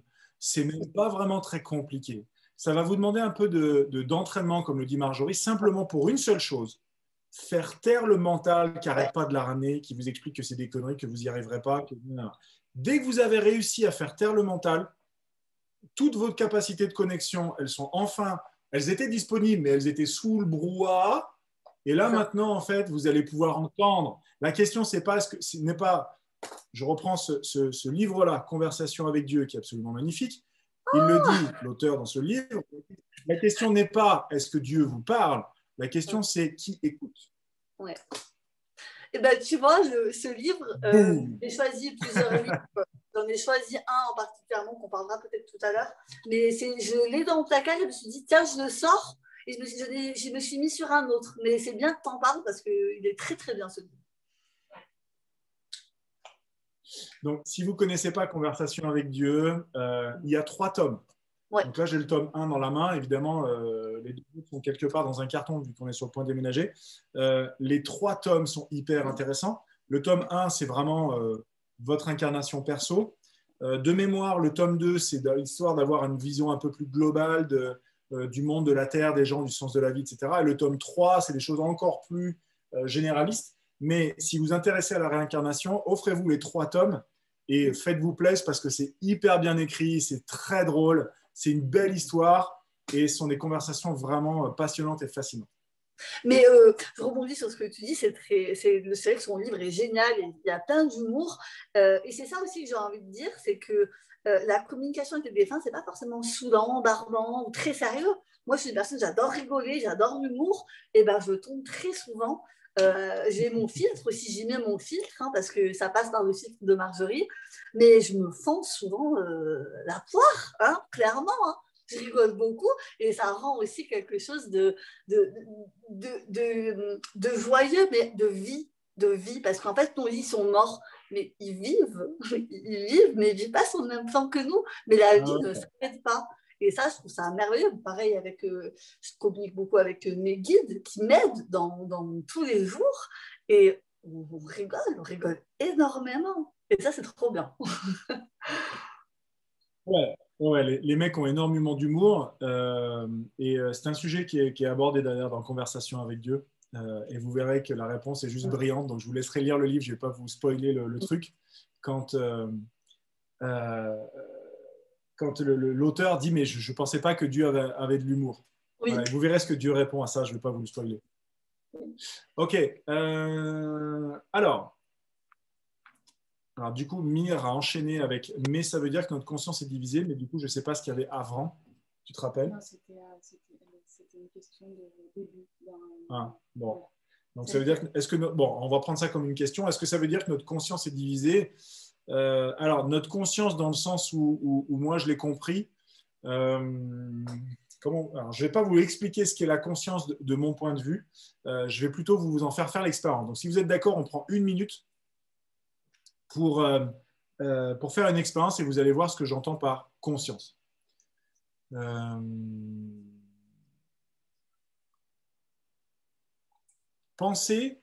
Essayez de penser à une image. Tiens. Voilà. Ne pensez pas à un éléphant rose. On vous a déjà fait cette blague-là. Ne pense pas à un éléphant rose. La première chose qui vient à l'esprit en image, c'est un éléphant rose. Donc, c'est impossible de ne pas penser à. C'est pour ça que les notions de négation sont compliquées. Donc, pensez à un éléphant rose. Essayez d'imaginer dans votre tête un éléphant rose. Ou de vous dire dans votre tête le mot boîte. Vous avez vu apparaître l'éléphant rose ou le mot boîte. Et puis ensuite, il est disparu. L'éléphant ou la boîte, le mot. Ça veut dire qu'il y avait avant le mot, pendant que le mot était là dans votre esprit, et une fois que le mot était parti. Et à chaque fois que vous remettez votre attention, le mot boîte apparaît, puis dès que vous pensez à autre chose, vous pensez à autre chose. Vous pensez à boîte, et puis vous pensez à autre chose. Donc il y a bien une circulation de avant, pendant, après. Ça veut dire qu'il y a la pensée d'une part, et il y a vous qui observez la pensée qui n'est pas là, qui est là, qui s'en va, d'autre part. La pensée est produite par le mental ou par l'ego, et vous êtes la conscience qui est l'énergie qui observe la pensée se présenter, qui observe le ressenti. Je veux dire, vous êtes probablement tous assis sur quelque chose en ce moment. Est-ce que vous arrivez à sentir le contact de vos pieds sur le sol et le contact de l'arrière de vos cuisses et de vos fesses sur l'assise? Est-ce que vous pouvez le sentir? Oui. Qui est-ce qui ressent ça? C'est votre conscience qui observe la sensation de votre corps. Votre corps est un véhicule qui vous donne accès aux 5 sens et à tout le reste. Et vous êtes la conscience à l'intérieur de ça, de quelque part, qui est en train d'observer le ressenti de vos pieds, de vos fesses, qui a observé le mot ou l'image, le mot de la boîte ou l'image de l'éléphant se présenter et repartir. Vous êtes la conscience qui observe. Ça, c'est la définition selon Eckhart Tolle. C'est une définition que j'ai choisi de garder parce que moi, elle me convient très bien. C'est la posture de l'observateur. Et donc, vous êtes cette énergie qui observe. Et quand vous faites de la méditation, vous vous apercevez qu'en fait, vous pouvez être à l'extérieur de votre corps, à l'intérieur, tout petit, minuscule ou alors plus grand.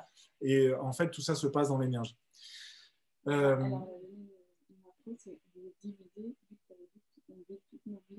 Ah, c'est génial, super bonne question. Alors, est-ce que notre conscience est divisée vu qu'on vit toutes les expériences en même temps? Alors, oui et non. C'est pas divisé dans le sens...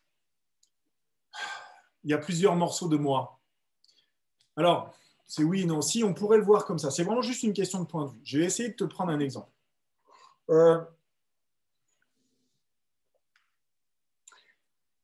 le phénomène d'intrication quantique s'explique de la façon suivante. Si je prends deux particules de lumière qui sont émises depuis la même source et qui sont émises et donc projetées à des distances, dans des directions différentes, à une distance qui peut être l'infini, ça n'a aucune importance.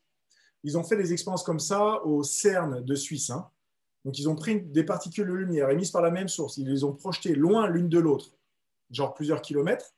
Lorsqu'on agit sur une des particules, ça influence automatiquement et dans les mêmes proportions la deuxième particule. C'est-à-dire, si j'en tourne une, ça tourne l'autre, d'un point de vue basiquement. Mais ce qui est intéressant, c'est qu'il n'y a pas de délai de transmission, c'est-à-dire j'en tourne une, et puis un petit peu plus tard, l'autre, elle suit. Ça arrive exactement au même moment. Donc c'est comme ça qu'on sait, grâce aux sciences et à la physique quantique, que le temps et l'espace n'existent pas. Et donc grâce au phénomène d'intrication quantique, je peux comme dupliquer de l'énergie. Et bien en fait, c'est exactement ce phénomène-là qui se passe, c'est-à-dire qu'il y a une sorte de duplication de vos énergies. La théorie des multivers parle exactement de la même chose, c'est-à-dire qu'il y a différents vous potentiels, certains, en fonction des différents choix que vous avez fait dans votre vie. À un moment donné, vous avez choisi de fonder une famille, peut-être qu'il y a un autre vous qui a choisi de ne pas le faire, il y a peut-être un vous qui a choisi de divorcer, et peut-être il y a un autre vous qui a choisi de ne pas le faire, et à chaque instant que vous avez la possibilité de faire un autre choix, de faire des choix, eh bien, ça veut dire qu'il y a des choix que vous avez faits et des choix que vous n'avez pas faits. Et en fait, il y a un autre vous dans un univers parallèle qui a fait l'autre choix peut-être. Et donc, il y a une infinité de vous. Mais ce n'est pas une division dans le sens, il y a un peu moins de moi ici, parce que plus j'ai de vie et moins j'ai de moi maintenant, parce que ça, c'est une vision limitée du domaine de la matière, mais c'est plutôt une sorte de clonage énergétique, si vous voulez, où votre énergie, en fait, est à différents endroits en même temps. Est-ce que, Marjorie, tu as un éclairage complémentaire ou ou au contraire me dire que c'est pas du tout ça? Non, c'est quoi il y a un film qui parle de ça, il me semble que c'est Monsieur Nobody. C'est Monsieur Nobody, je ne sais pas s'il y a des gens qui connaissent, mais en fait, qui parle de toutes ces potentialités, de tout ce qui a été fait, ce qui peut être fait, ce qui est vraiment fait, ce qui n'est pas fait. Et c'est un film qui est à se tirer les cheveux, parce qu'il est vraiment, moi je trouve bien fait. Il est sorti en 2009 et j'avais vu ça et ça m'avait vachement parlé. Donc, si vraiment vous pouvez comprendre justement ces potentialités, ces possibilités, le choix de le faire, de ne pas faire, de me marier, pas me marier, d'acheter une maison, et ben, ce film est super pour ça. Monsieur Nobody, ça s'appelle. Et je pense que c'est une question qui est très complexe. C'est très complexe parce qu'on sait que notre âme, notre conscience, elle agit dans la multidimensionnalité. Donc déjà, nous-mêmes, on agit sans s'en rendre compte, oui et non, parce qu'on peut très bien en avoir conscience ou pas, mais on agit déjà sur différents plans de conscience. Et ça, c'est quand même fort. On se dit, mais attends, moi je suis là, moi je suis avec vous, je suis à mon bureau, comment ça se fait que je peux agir à un autre niveau de conscience sans m'en rendre compte? Eh bien, voilà, bienvenue dans cette réalité-là. Il y a d'autres choses qui sont totalement possibles. Comme tu disais tout à l'heure, tu vas visiter un endroit et tu as la sensation et tu arrives à percevoir des énergies, ce qui a pu se passer dans ce lieu, etc. Donc, tu peux très bien, toi aussi, y être dans ce lieu, en fait, et en avoir, et te dire, bah, attends, mais moi, je suis bien là, mais tu peux très bien visiter les deux, en fait. En fait, c'est extrêmement... C'est là qu'aussi, on s'arrache les cheveux. C'est ce qui est de plus en plus en train d'être travaillé, comme tu disais, un peu par la physique quantique, essayer de comprendre... tout, c'est immense, c'est vraiment tellement grand qu'il faudrait vraiment des heures et des heures pour pouvoir en parler. Mais ce fait d'œuvrer dans tout ce qui est multidimensionnel, on agit, notre âme agit vraiment sur différents plans de conscience sans que déjà on en ait vraiment conscience. Déjà, ça c'est énorme, c'est un truc de fou. Enfin, moi ça m'hallucine. Chaque découverte, chaque conscientisation, je trouve ça dingue en fait. C'est magique, c'est vraiment magique. Hein. Yes, absolument, absolument. Alors, j'ai une question encore une fois de Sylvie qui, à l'occasion d'un scan, on a découvert qu'en fait son incarnation venait du futur. Ouais. Clairement, elle vient non seulement du futur, mais d'une autre planète, où elle vient avec une. J'ai passé quasiment toute la séance à comprendre, en fait, parce que quand c'est la première fois qu'on rencontre une énergie comme ça, j'ai un petit peu pataugé avant de tomber sur le sujet. Et il se trouve qu'elle vient effectivement d'une planète beaucoup plus avancée et que son incarnation de là-bas a décidé de venir ici pour contribuer à faire monter la vibration de la planète. Et donc, c'est un petit peu chaud à avaler, effectivement, de dire, OK, je viens d'une autre planète et j'ai rien à faire, j'ai juste à être là avec vous. OK, mais du coup, et là, Sylvie se pose la question, mais si je viens d'une autre planète et que personne dans ma famille terrestre ne vient de là, c'est-à-dire que je suis une âme qui vient d'ailleurs et qui est venue faire équipe avec un ensemble d'âmes qui, elles, se répètent sur Terre et continuent de bosser des trucs. Est-ce que je suis un imposteur dans cette famille d'âmes qui ne m'appartient pas, ou est-ce que je fais quand même partie de cette famille d'âmes? Je pense que, le temps qu'on récupère Marjorie, je pense qu'il y a vraiment des notions, encore une fois, qui ont attrait à le bien, le mal, la punition, etc. Le coup de l'imposture, en fait, dans l'énergie, ne peut pas avoir lieu, ou en tout cas pas dans le sens de l'imposture terrestre et humaine, parce que ça voudrait dire que c'est une mauvaise chose. Le mot imposture, c'est un concept qui veut forcément dire qu'il y a un problème ou qu'il y a un truc qui déconne et qu'il n'y a rien à foutre là. Or,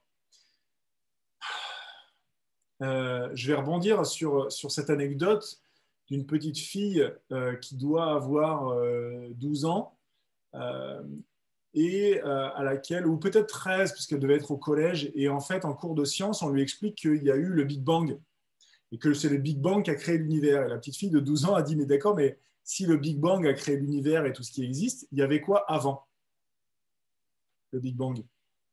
À 12 ans, hein, vous imaginez un petit peu le niveau de réflexion. Il y avait quoi avant? Eh bien, avant le Big Bang, a priori, il n'y avait pas la matière, vu qu'il n'y avait pas l'univers. Avant, dans le temps linéaire, évidemment. Et s'il n'y avait pas la matière, il y avait quoi avant la matière? Eh bien, il y avait l'énergie sous forme potentielle, mais dans une minuscule particule qui serait des milliards de milliards de milliards de milliards de fois plus petite qu'un point que vous pourriez faire avec votre stylo sur une feuille, qui contiendrait la totalité de la masse de l'univers à l'intérieur de ce point-là.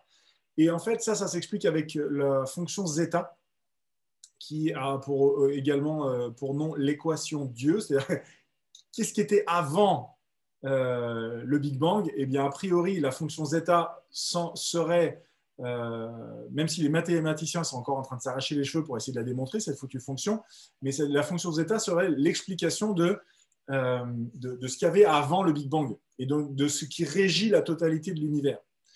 Autrement dit, ce qui régit la totalité de l'univers, cette intelligence absolument hallucinante qui a conçu le corps humain tel qu'il est, dans ses capacités d'auto-régénération, et ne serait-ce que le fonctionnement, je veux dire, même si le corps était fragile, ce qui est loin d'être le cas, même si le corps humain était fragile et qu'il n'avait pas les capacités de récupération, d'auto-régénération, de réparation, etc., qu'il a, juste le fonctionnement avec nous, avec notre cerveau, on est encore très loin de comprendre comment tout ça fonctionne. Je ne vous parle même pas du nombre d'or qu'on retrouve absolument de partout dans la nature. Je ne vous parle même pas des solides de Platon, des 5 solides de Platon qui expliquent pourquoi la totalité des éléments du tableau périodique des éléments, quand ils se cristallisent, prennent l'une des 5 formes des solides de Platon.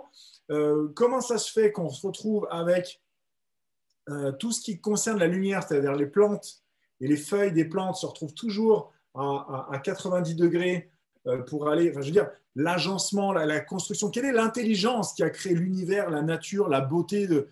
Pourquoi est-ce qu'on est touché par un coucher de soleil? Bref, toutes ces questions-là qui sont de l'ordre de la métaphysique, en fait, c'est l'intelligence absolue qui était là avant la matière, qui est donc qui contient les plans, les lois physiques, incluant celles qu'on n'a pas réussi à démontrer. Je veux dire, la gravité, donc ce qui fait que mon stylo, il tombe, on sait que c'est là, on sait la mesurer, mais on ne sait absolument pas d'où ça sort.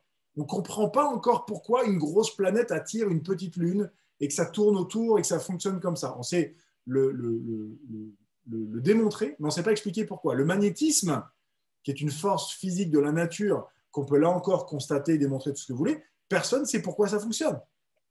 C'est un truc d'attraction entre le champ magnétique. Comment ça marche? Pourquoi? Sont encore des mystères et ça appartient à l'information qui, grâce à l'énergie, agence les choses d'une certaine manière et donc il ne peut pas y avoir d'imposture. Ouais. Il ne peut pas y avoir de personne qui est à la mauvaise place.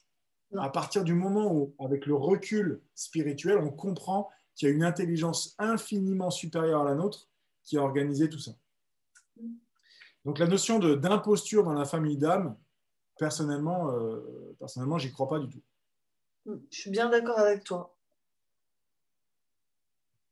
Alors, question piège, Marjorie, celle-là, je vais te la laisser, parce que j'ai aucune idée de la réponse. Mon Dieu. Peut-être que je sois à l'heure. C'est pas...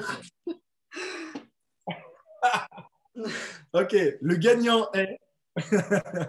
Comment est née une âme?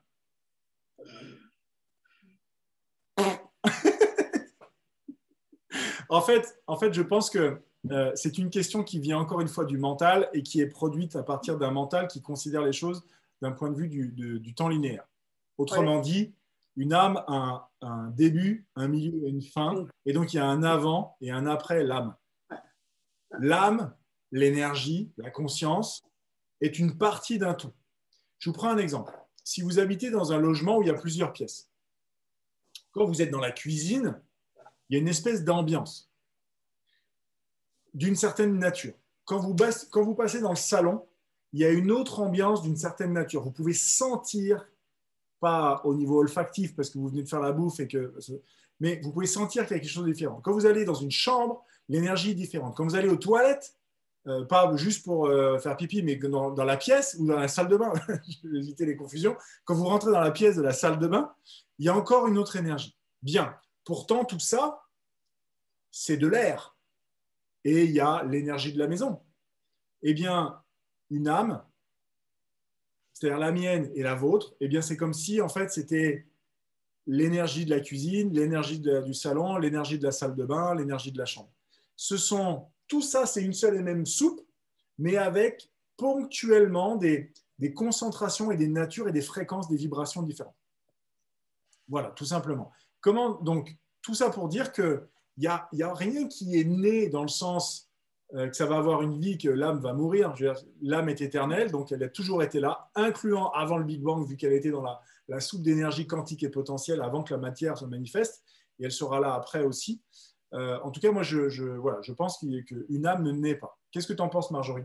Moi, je pense que la validité de l'âme est éternelle. Donc, je pense qu'effectivement, l'âme ne naît pas non plus. Bon, on va donc se contenter de ça. Ça sera notre réponse. J'espère que ça vous conviendra.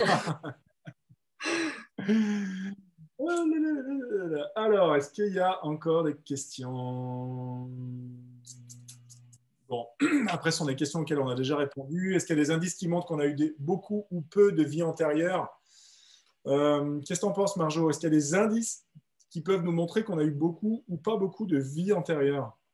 Alors, il y a en fonction. Alors après, beaucoup ou pas beaucoup, ça ne veut rien dire en soi, mais. En fait, oui, est-ce que c'est une information qui va juste nourrir ma curiosité ou est-ce que ça va vraiment me servir de je suis dans la 750e incarnation? Enfin, quel est le but qui sert cette question? C'est surtout ça, en fait. Qu'est-ce que ça va m'apporter? Qu'est-ce que la réponse m'apporte? Est-ce que ça me sert vraiment juste pour te dire un chiffre? On peut sortir un chiffre, hein. Mais voilà, est-ce que ça m'apporte réellement quelque chose?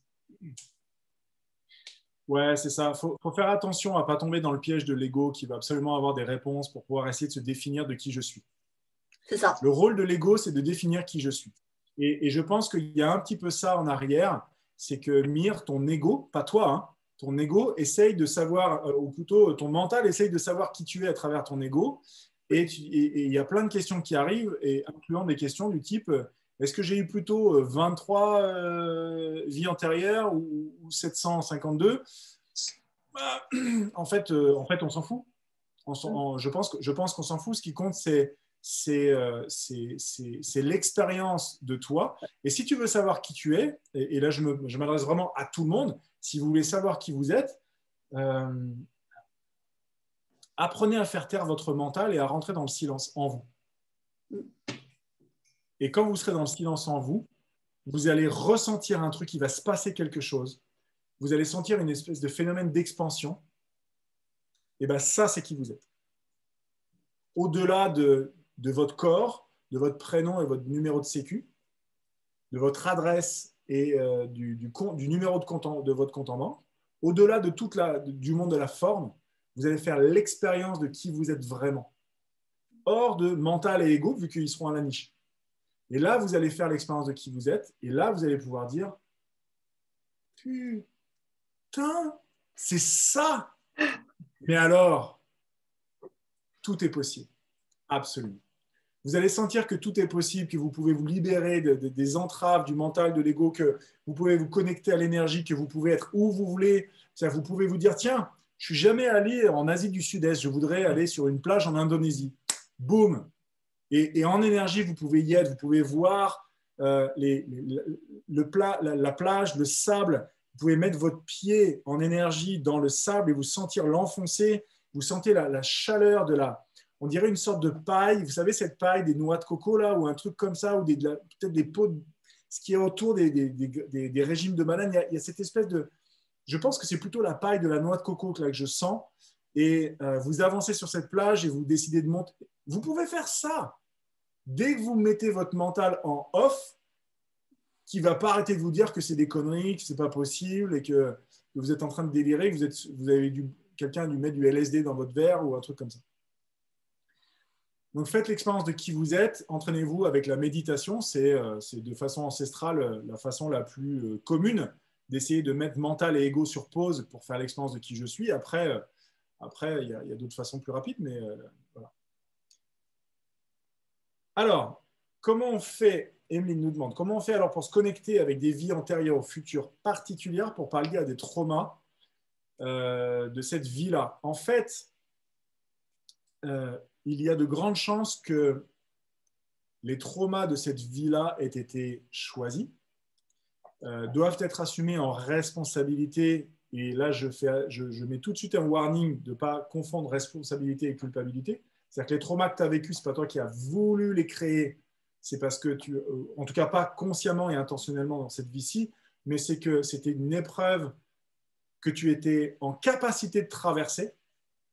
Plus l'épreuve que vous vous frappez est balèze, plus ça veut dire que l'énergie de votre âme est tankée et en capacité de passer au-delà de l'expérience et d'arrêter d'en faire une mauvaise chose. Et en l'occurrence, quand la vie antérieure est impliquée, c'est en général, en tout cas de mon expérience, c'est qu'elle vient créer une sorte d'entrave, un frein. Donc, reconnecter à la vie antérieure ou la vie future, c'est juste faire péter l'entrave qui me permet de me libérer et peut-être c'est ça qui me permet de passer au-dessus de l'épreuve ou du trauma et d'arrêter d'en faire un trauma et d'en faire simplement une expérience. Marjorie, qu'est-ce que tu dirais à cette question? Comment on fait pour utiliser ou se connecter à ces vies antérieures au futur pour aller au-delà des traumas ou des expériences de cette vie-là? Eh ben, moi, je suis totalement d'accord avec toi. C'est vraiment les percevoir différemment. Percevoir ce qui m'est arrivé, ce qui m'arrive de manière différente pour avoir des compréhensions et justement dépasser, avoir ce dépassement de soi, dépasser des comportements, dépasser des réactions, dépasser des conditionnements dans lesquels j'étais au préalable pour vraiment apporter d'autres choses afin de vibrer mieux ou meilleur. J'aime dire, c'est pas de jugement, mais d'essayer vraiment de se dépasser soi-même. Et ben, c'est vraiment de percevoir différemment. Percevoir les choses différemment. D'essayer, alors on sait très bien que l'être humain aime bien rester beaucoup sur le négatif, c'est comme ça, c'est humain, hein. Mais c'est essayer de transformer quelque chose en l'acceptant pleinement comme il s'est passé, en le reconnaissant comme ça s'est passé, et de se dire, bah, ok, je peux très bien en faire quelque chose négatif et continuer à générer ça, ou alors je me base sur les ressources que ça m'a apporté. Qu'est-ce que ça m'a apporté? Ça m'a apporté à agir différemment, ça m'a apporté à prendre d'autres comportements. Eh bien, d'accord, ok, maintenant j'ai compris, j'accepte et j'y vais, je dépasse ça. Pour moi, c'est vraiment d'adopter une autre perception sur ce qui s'est vraiment passé. Exactement, exactement. C'est changer de point de vue, en fait. C'est Ouais. choisir intentionnellement de voir la situation sous un angle qui va nous être favorable, dans lequel on va pouvoir apprendre quelque chose et se dire, OK, j'ai grandi de ça, qu'est-ce que je peux en apprendre et qu'est-ce que je fais avec? Parce qu'on dit souvent, ce qui compte, ce n'est pas ce qui nous arrive, c'est qu'est-ce qu'on fait à Oui. partir de ce qui nous arrive? Qu'est-ce qu'on fait avec ce qui nous arrive? J'aime beaucoup cette citation, je me souviens malheureusement plus de l'auteur, qui dit on peut très bien construire un palais avec les pierres qui entravent notre chemin. Oui. C'est un petit peu ça l'idée en l'occurrence. Et il faut le faire aussi Voilà. avec son authenticité. Ça veut dire qu'il faut vraiment avoir une implication authentique, le ressentir aussi de manière authentique. Parce que si on se dit oui, bon, bah, je le perçois de manière différente, ouais, c'est bon, ok. Non, il faut les vivre. Il faut vraiment que ça soit sincère, que ça soit, faut qu'on le vive vraiment, faut qu'on l'intègre à l'intérieur de nous et pas juste se dire bon, bah, ok, je change de perception sur le truc. Tu vois? Il y a aussi, ça se passe vraiment, pour le coup, ça se passe en dehors du mental. Ça se passe vraiment à l'intérieur de le vivre différemment. Pour moi, la réponse, elle est complète que si vraiment, à l'intérieur de nous, on transcende tout ça et c'est OK de manière pleine et authentique et pas juste OK, je change de perception. Voilà. Du coup, moi, j'aurais une question qui se rallie à ça. C'est en fait, dans le principe où on pourrait, dans le principe où on communique avec nos vies antérieures, passées, futures, euh, on pourrait techniquement allier les expériences pour pouvoir utiliser les apprentissages de certaines vies, entre guillemets, parallèles qui se déroulent là en même temps que celle-ci exactement, et pour pouvoir pallier possiblement des trucs qui arriveraient dans cette vie-là future. Je ne sais pas si je suis claire, mais dans ma tête, c'est très clair. Ouais. Si, je pense que j'ai compris. Qu'est-ce qui te fait dire que tu n'es pas déjà en train de le faire? Oui, non, mais il y a ça aussi comme question. Alors, c'est dans le sens où, admettons, là, le fait que j'ai eu forcément des expériences passées, machin et tout, ça m'a forcément changé mon regard sur moi-même, sur ma perception du monde, etc. Et du coup, je ne peux m'empêcher de penser, est-ce que ça pourrait pas aider un moi parallèle dans son futur à lui, linéairement parlant, en fait? Ben, Ça a l'air tiré par les cheveux, mais dans ma tête, c'est super clair. non, mais c'est très clair, Emeline. Et en fait, c'est déjà le cas. Encore Donc, une fois, qu'est-ce qui techniquement, te fait croire que c'est pas déjà le mes cas? moi parallèles m'aident moi actuellement et moi j'aide mes moi parallèles aussi. Exactement. Cette phrase. Exactement. C'est ça le phénomène d'intrication quantique, c'est que toutes les énergies des différentes incarnations ne sont pas séparées, elles sont comme clonées et elles sont toutes en train, par leurs apprentissages respectifs, de faire des ponts et de tirer tout vers le haut. Exactement, c'est Donc finalement, exactement c'est ça. le meilleur moyen d'apprendre sur plein de plans différents en même temps, en fait. Vu que tout Exactement. est pris en même temps, en fait, c'est le meilleur moyen d'apprendre plein de choses en même temps. Oui, et effectivement, on peut se dire, ah, mais je ne peux pas le savoir. En fait, si. Il faut juste arrêter de penser. Et quand on met mental sur pause, on a accès à tellement de choses et que d'un seul coup, on se dit, ben, et si, euh, euh, et si je décidais, tiens, je vais vous proposer un truc. Imaginez, pensez à une personne que vous estimez beaucoup. Ça peut être une star de cinéma, quelqu'un que vous connaissez personnellement, quelqu'un qui est décédé depuis longtemps, une personnalité publique, peu importe. Une personne que vous estimez beaucoup pour une qualité que cette personne a ou avait.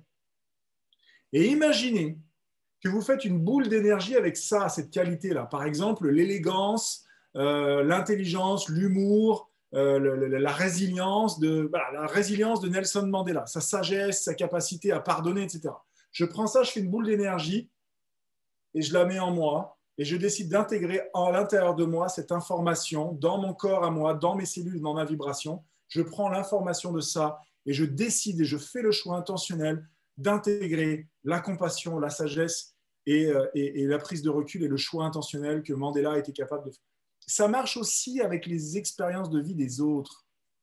Ça va au-delà de sa propre expérience. Mais c'est beaucoup plus rapide si on le fait de façon intentionnelle et que notre esprit est ouvert à dire mais puisque tout est possible, et si je faisais ça, et si je tentais ça, et si je pouvais imaginer que, et je mets ça dans moi et j'avance. Et là, je rebondis sur ce que disait Marjorie, effectivement, quand il nous arrive un certain nombre de choses dans notre vie, ce qu'on va appeler des traumas, etc., il y a non seulement le fait de dire, OK, je décide de voir ça autrement, mais pas en mode, Bon, bah, puisque c'est comme ça, je vais le voir autrement. Non, ça c'est une réaction de l'ego et mental, en fait, qui sont encore en train de nous faire un cinoche, mais c'est plutôt OK. Mais ça reste quand même une réaction émotionnelle chez moi. J'arrive pas à me défaire. Moi, ça a été la colère. Je vous parlais tout à l'heure de la notion de liberté, de voir quelqu'un mal garé avec ses roues de bagnole qui dépassaient de l'autre côté de la ligne blanche. Donc, en gros, personne ne pouvait se garer à côté, mais ça me foutait dans des états de nerfs. Vous n'avez aucune idée. Et à un moment donné, j'ai appelé mon coach, j'ai dit, j'en veux plus de ça. Qu'est-ce que je fais? Et ben, il m'a simplement fait bosser sur un nettoyage énergétique d'une certaine façon pour me libérer de cette notion de liberté. Et ça allait un peu mieux, mais ça a été beaucoup mieux quand j'ai reconnecté avec l'expérience passée, etc. Et ensuite, il m'a fait bosser sur des listes d'affirmations du type qu'est-ce que je choisis? Qui je choisis d'être au travail? Qui je choisis d'être dans mon couple? Qui je choisis d'être comme papa? Qui je choisis d'être comme ami? Et à un moment donné, on a le job à faire.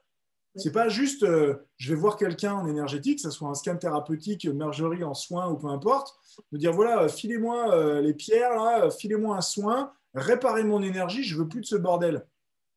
Ça marche pas comme ça, les gars. À un moment donné, on prend la responsabilité, le changement, il va venir de vous.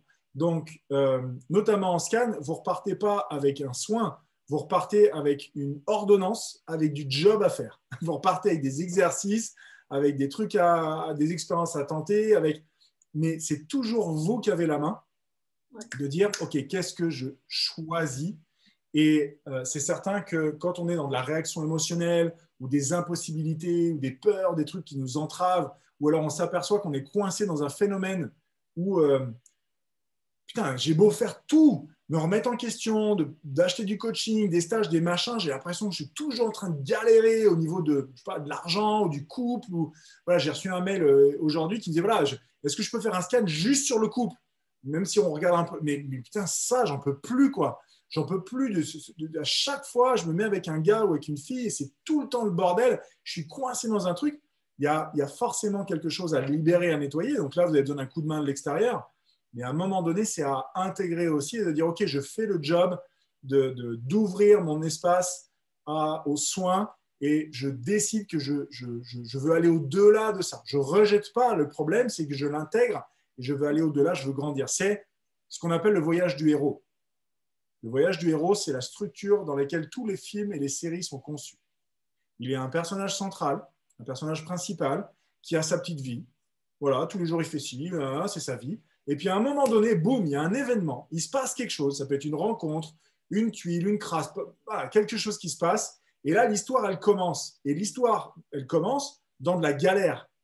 Tous les films sont conçus comme ça. Et les personnages centraux, ils galèrent, ils galèrent, ils galèrent, ils galèrent, ils galèrent. Et à un moment donné, il finit par accepter quelque chose. Une posture, une décision, sa propre puissance, de collaborer avec des gens. Il décide de grandir. Il dit, OK, il lâche son mental et son ego et il accepte de grandir. Et là, à ce moment-là, le film bascule dans toute la partie de la fin où il commence à réussir à battre le méchant, le machin, le truc. Et c'est là qu'il devient le héros. Il n'était pas un héros jusque-là. C'est quand il décide de grandir et d'apprendre à partir du bordel qu'il est en train de vivre, qu'il dit, OK, maintenant je décide de, boum, le film il bascule et là, il y a tout le happy end qui arrive, etc. Le voyage du héros, c'est toutes les histoires sont conçues comme ça. Les livres, les films, les séries. Mais c'est vrai aussi dans votre vie à vous. C'est vrai aussi dans votre vie à vous.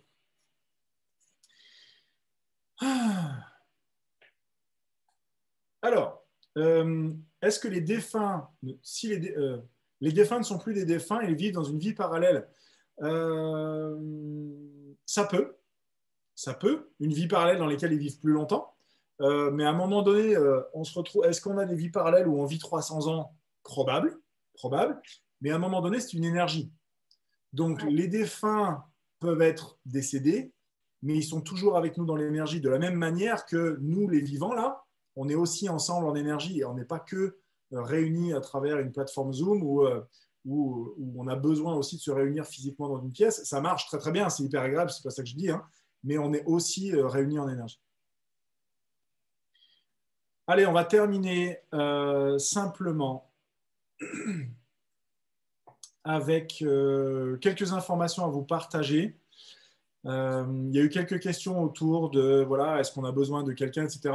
Peut-être que vous avez connecté quelque chose d'agréable avec l'énergie de Marjorie ce soir. Vous avez senti que c'était quelqu'un qui, voilà, son discours vous a parlé, son énergie vous a connecté quelque part.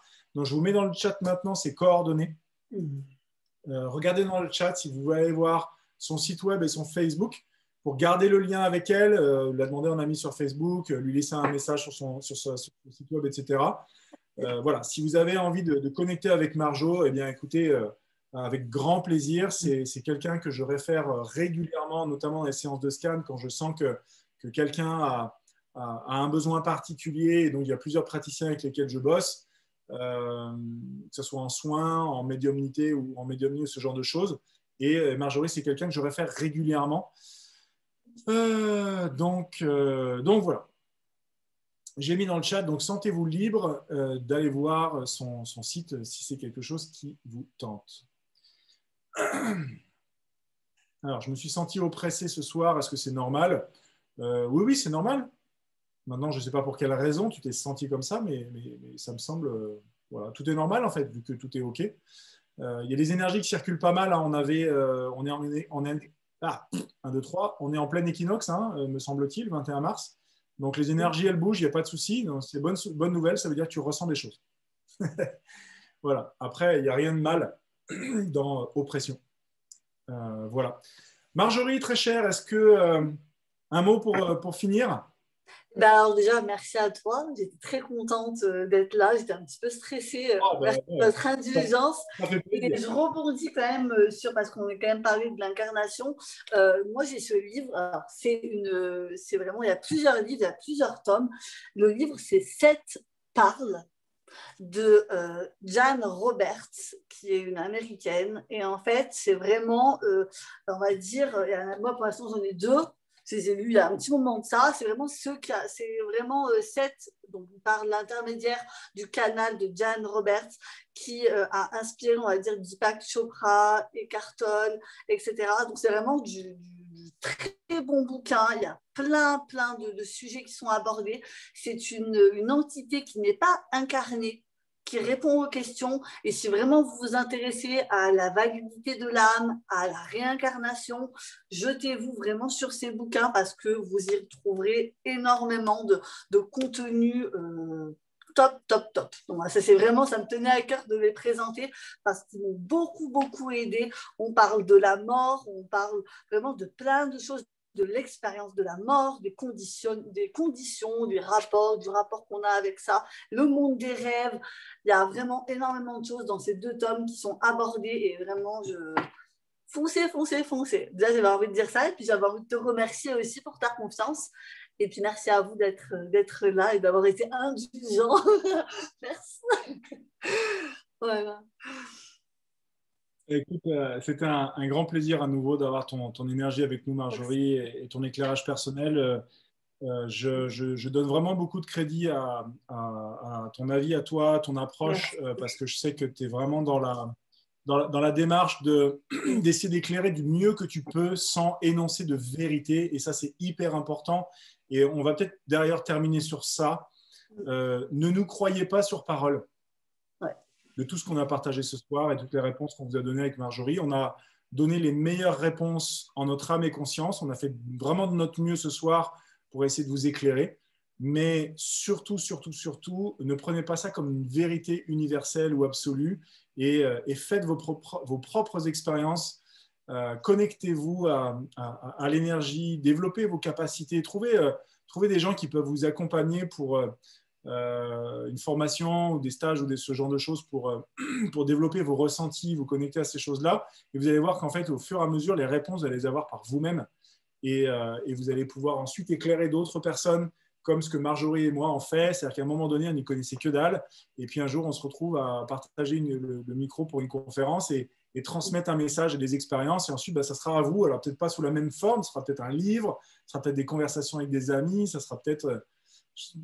un film, peu importe, mais passer le relais. Voilà, passer le relais, ça permet d'éveiller les consciences et d'ouvrir les esprits et que les gens se disent, mais en fait c'est génial. Et voilà. Et en fait, c'est génial. Donc voilà, merci à tous. Merci beaucoup à chacun d'avoir participé, avoir apporté votre belle énergie. C'était encore une fois très fluide. 1h50 d'intervention. Bah, voilà, c'est passé super vite. Je vous embrasse, je vous dis à très bientôt. Prenez tous bien soin de vous. J'espère que ça vous a plu, j'espère que ça vous a aidé. J'ai vu Emeline qui disait que voilà, ça faisait sens, qu'elle sentait qu'elle avait eu un appel pour être là ce soir, que ça lui amènerait des éclairages et des réponses. Et elle en a eu, ben voilà, tant mieux. Vraiment, c'est super. Si ça vous a aidé, si ça vous a éclairé, si ça vous a inspiré, ben écoutez, c'est que l'intention a été récompensée. Je vous souhaite une excellente soirée, Marjorie, très chère. Prends bien soin de toi, ma belle. À très, très, très bientôt. Ciao les copains. Bonne soirée à tous.